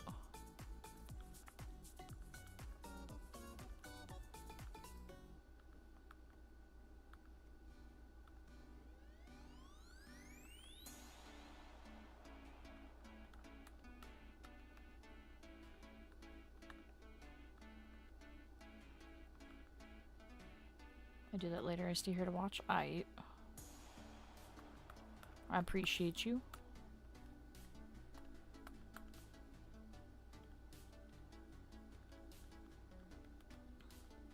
Yeah, sometimes I enjoy going back to like watch shit that I used to see as a kid, because sometimes I like remember something being great and then I watch it and I'm like, this kind of fucking sucks. But then sometimes I watch stuff and I'm like, no, yeah, this rocks. Water. Thank you.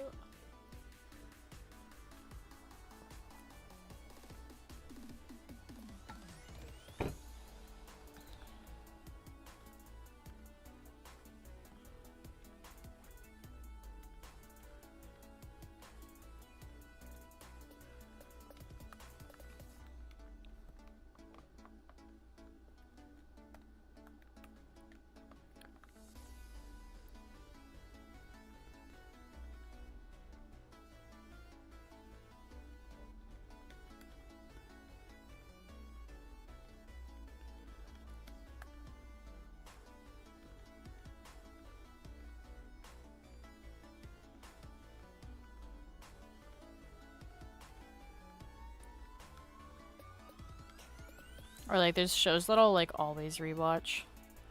Smiling Friends is one of those shows. I love Smiling Friends. That show's so fucking funny, man.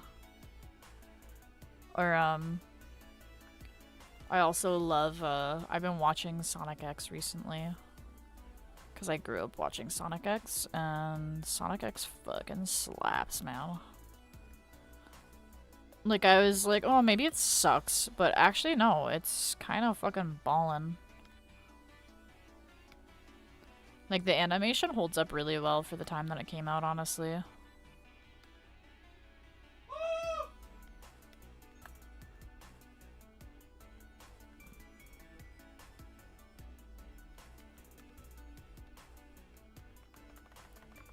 I may be a bit biased, though, because I just enjoy Sonic media in general.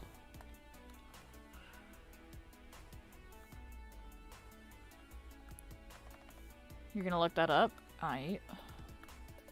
Yeah, I like Sonic X. It's a good one. I always enjoy it.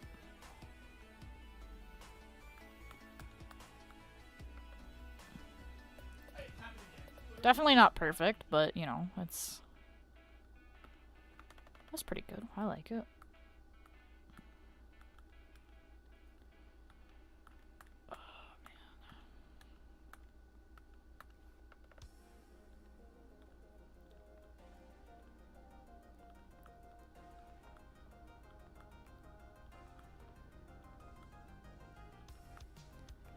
You never saw Smiling Friends? Smiling Friends is good.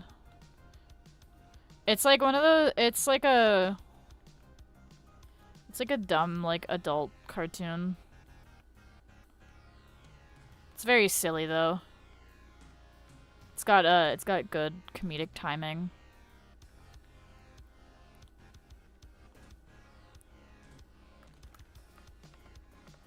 You've probably seen, like, clips of it.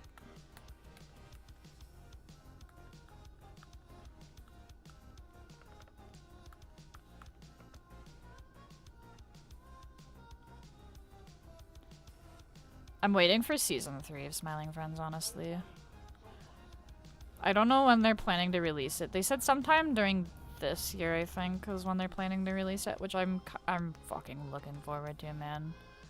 I need a 3rd season of that shit so bad.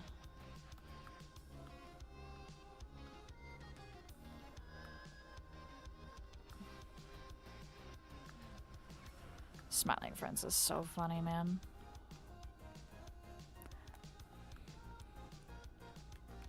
I love watching it with people that have never watched it before. You saw some clips of it. Yeah, I think most people saw some clips of it because I'm pretty sure, like, the way that they were, like, getting it out there was by, like, posting clips of it to, like, TikTok or whatever.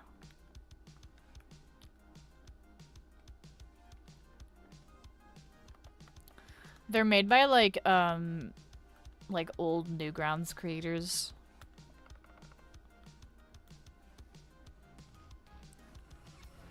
Like Newgrounds animators, I mean.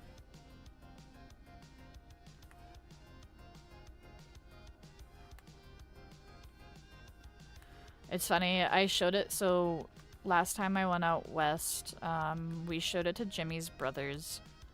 And his oldest brother was like trying so hard to not like it. He's like, guys, this is stupid, this is dumb. And then like every once in a while, like I would catch him like fucking giggling at one of the jokes, and then he would like start quoting it, and I'm like, yeah, that's right. That's right, you fucking love that show.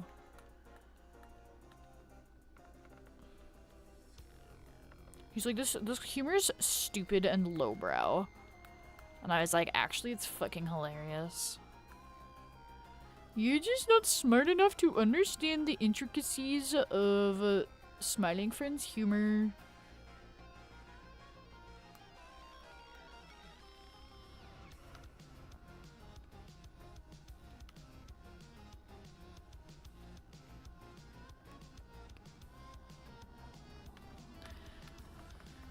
One show I have to finish watching, or cartoon, I guess, show, whatever, I need to watch is, The Big Les Show. My sister loves that show, and, like, I've seen clips of it, and, like, the clips I've seen are pretty fucking funny. But it's one of those shows that you have to be, like, stoned to watch. So I gotta, like, sit down and finish it. Because she's like, well, I'll watch Smiling Friends, but you have to watch Big Les Show. And I'm like, fine, I'll watch Big Les Show. And then I haven't.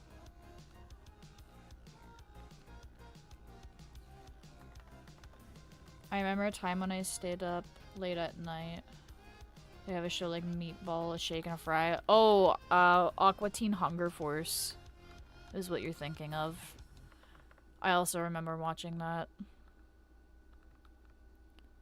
It was one of those shows that, like, I didn't really understand, but I watched it because I was like, yeah, there's, like, a fucking, like, a meatball, like, a talking meatball, like. I wasn't allowed to watch a lot of those shows growing up at my mom's place, so like I would only get to watch them at my dad's place.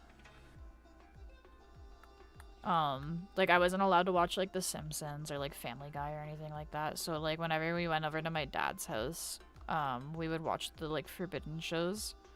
Or my great grandma would always be like, just let them watch the fucking show to like my mom. So we would watch, like, fucking Family Guy at my great-grandma's house, too. And then Mom couldn't say shit because it was great-grandma's house and she couldn't fucking control her. And she would spoil us and give us a bunch of candy and fucking, like, snacks and, like, pop and stuff. And then she would give us money to go and get McDonald's or, like, Kentucky Fried Chicken afterwards, too, which fucking rocked. I was like little that time. Yeah, I was pretty young when Aqua Teen Hunger Force came out. When was that even like? Oops, I didn't mean to pause the music. When was that even like airing?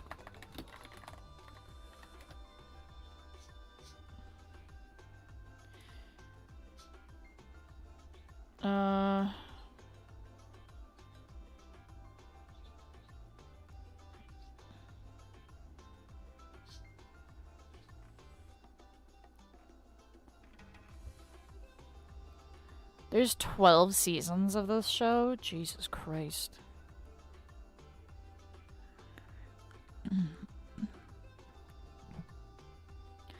The original release date was December 30th, 2000.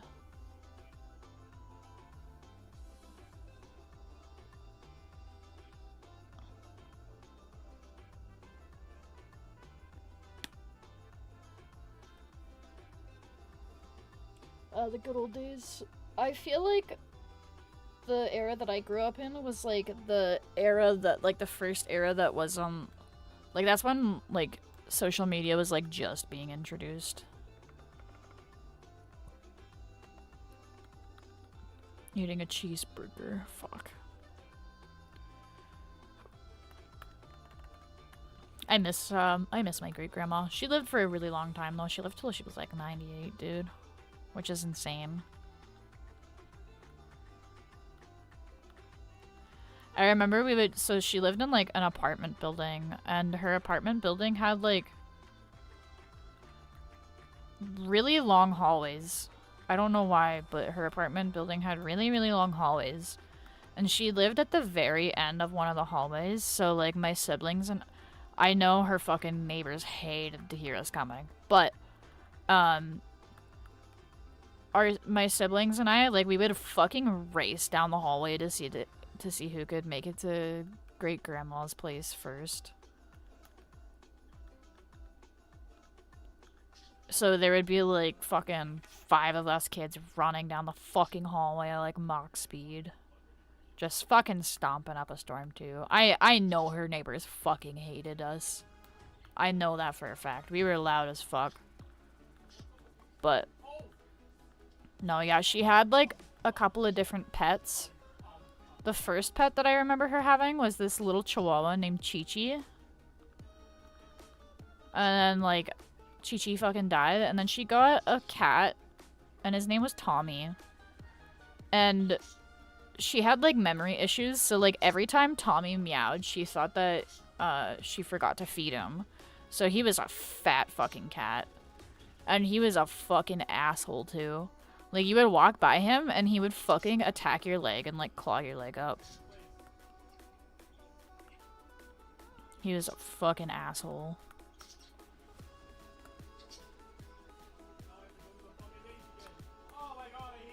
I remember being so scared of Tommy. I would always try to avoid him, but then like sometimes, like, even if you tried to avoid him, he would just go out of his way to attack you. I remember like my brother, there's like a picture of my brother and he's like very close to Tommy.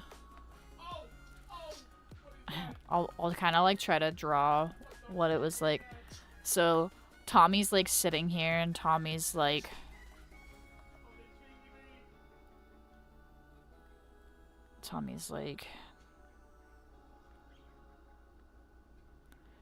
all pissed off, and he's like this fat ass fucking cat, right? He's like big, and he's like a big fat orange fucking tabby. And he was like this, like fucking airplane ears. He was fucking, like, he was massive, bro. Like, I think he was like fucking 10 pounds or some shit. But he was so fucking, he was such an asshole, dude. He probably just wanted to be left alone, but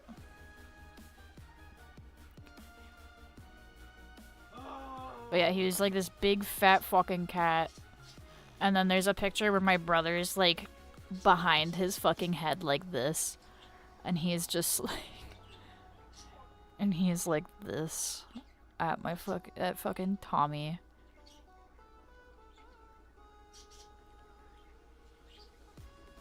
I'm trying to like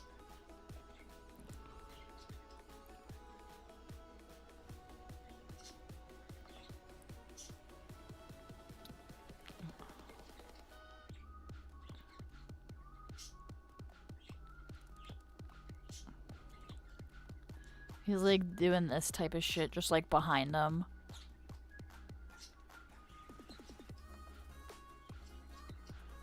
And at the time, my brother had like a fuck ton of hair. And he had like, I call it like ice cream fucking haircut. But yeah, he had like this, and then he had like the fucking like, cause this was like what it was like at the time. This was like the hairstyle, so he had like the ice cream hair, the ice cream scoop hair, and he was just doing this behind Tommy, and Tommy was like pissed, like fucking pissed. And I'm surprised, like, my brother didn't get his fucking face clawed off, honestly. Because he would do shit to, like that all the time to Tommy.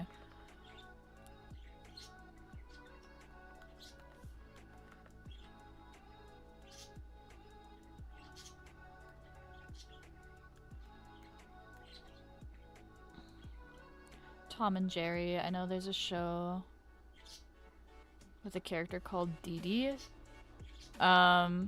Dexter's Lab. That was also a good one. There's a one show that's like a little... I don't know if it was Canadian only, but it was super underrated, and it was called Ruby Gloom. And like all of the characters were like goth. And it was like my first like... It was my first glimpse into goth subculture, I guess. And like alternative style.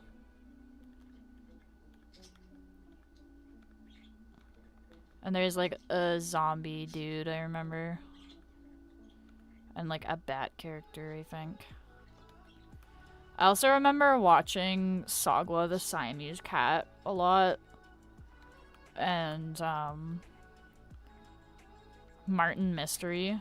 It was basically like Scooby-Doo, but with one of the characters was like a caveman.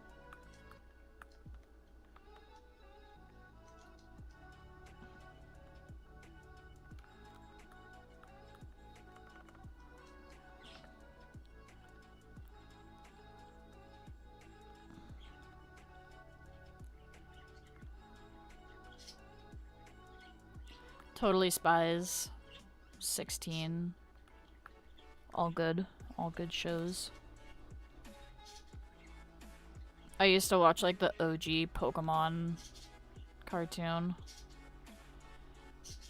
I think I watched it like, I think I watched a lot of like Indigo League, and then I didn't really watch much of Johto. And then I came back and I watched some of like the Gen 3 stuff.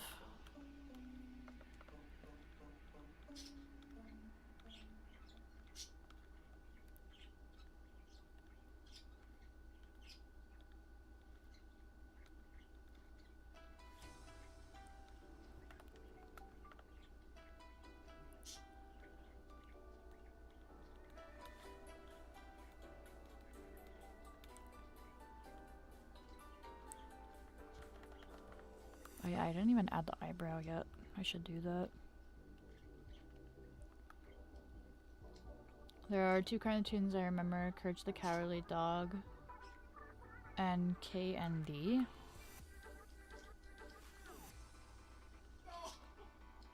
I don't know what KND is. I know what Courage the Cowardly Dog is, but I never watched it because I don't think we even had it like on the channels that we had. That was like a premium channel show.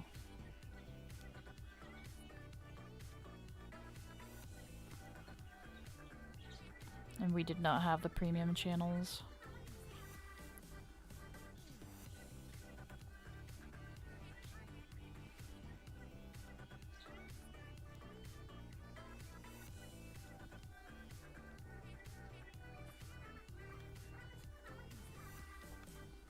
Oh, Kids Next Door. Yeah, I know what Kids Next Door is. I used to watch that too.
I'm trying to think of like other cartoons I used to watch.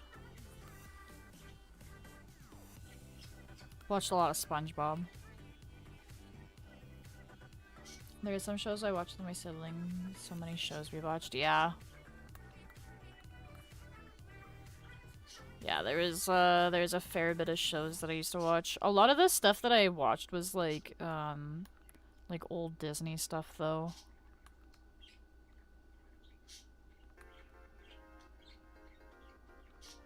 Like I grew up with a bunch of VHS tapes of like old ass fucking movies and like shows and whatnot.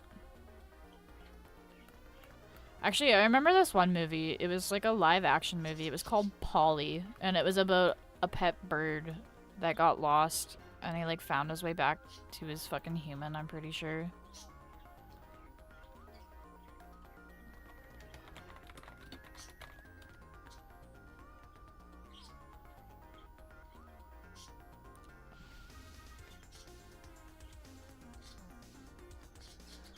Polly is a 1998 American adventure comedy drama film directed by John Roberts and written by Laurie Craig. The film follows the adventurous story of the eponymous Polly, a talking parrot who is capable of communicating with humans.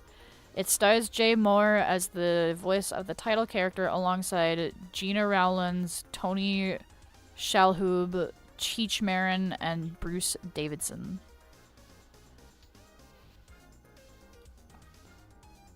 While working as a janitor at an American Institute, Russian immigrant Misha, I'm not even gonna try to pronounce that, encounters Polly, a wisecracking and loudmouth blue-crowned conure who can speak as clearly as a human. Subsequently, he doesn't speak a word when Misha brings Dr. Reingold, the head of the institute, and other scientists to witness him.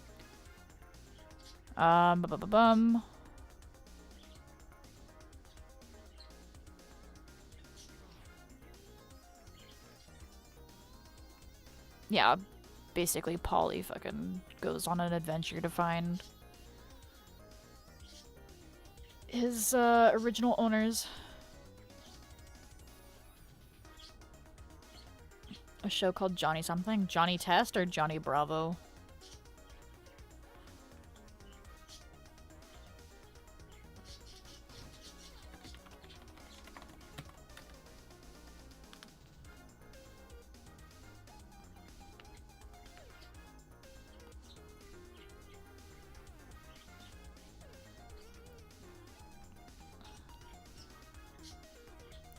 During the production of the film, 14 trained blue-crowned conures were used to portray the titular character.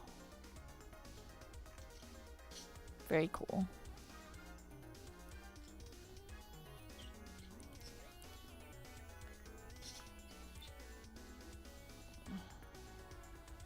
The cat that eats lasagna? Garfield.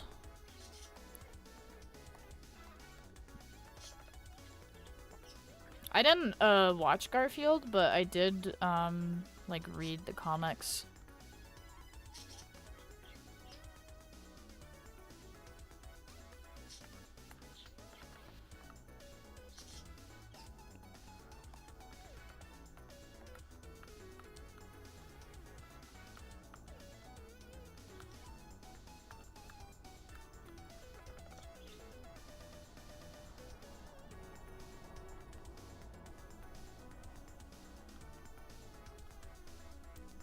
Actually, we used to have like a bunch of Goosebumps books and like Calvin and Hobbes comic books, and we used to like have them in the upstairs bathroom.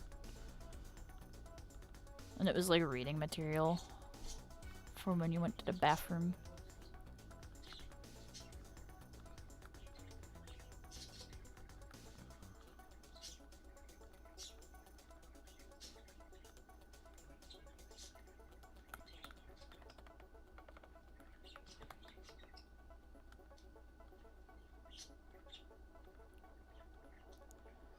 You seen both shows? Fair enough.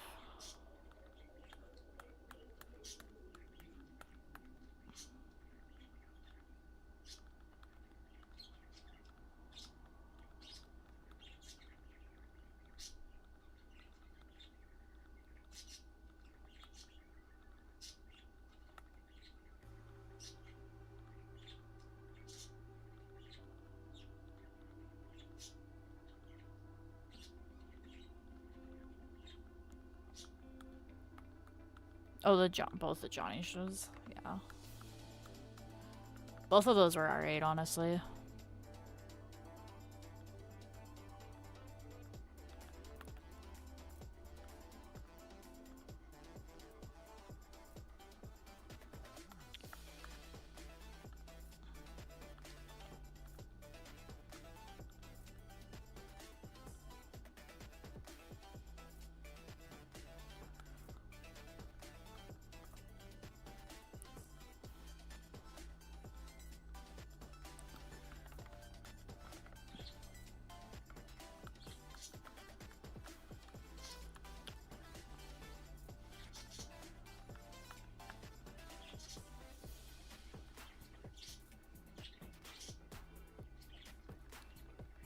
I like them. Yeah, they're both good.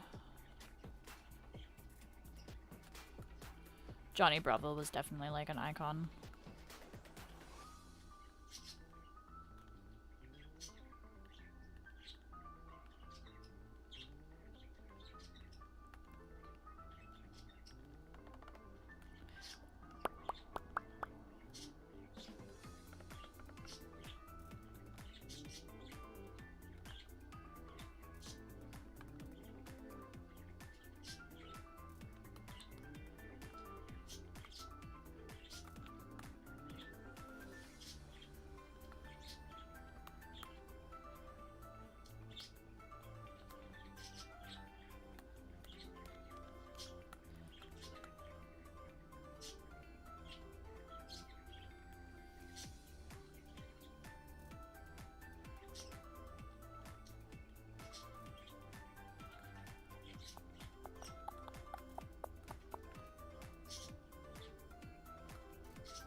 Alright. I think I'm gonna call stream here for right now. There's a couple of other details on the helmet that I wanna do before I get to coloring, and I gotta add the debris and do the fireball. But yeah. I think that's a good place to leave off.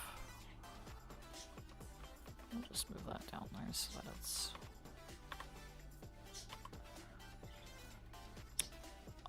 Alrighty.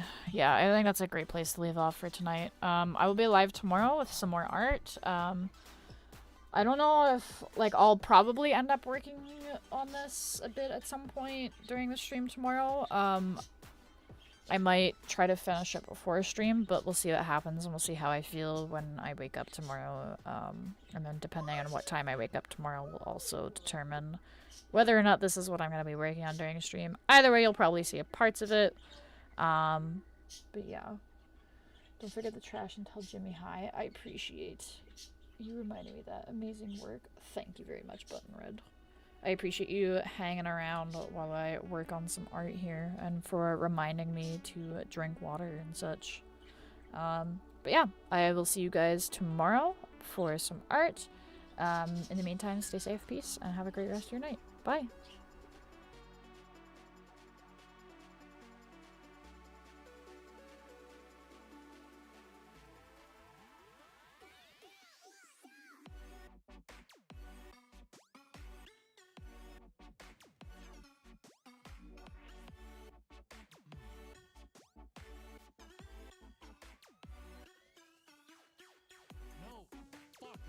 Soldier syringe. God damn it, dude.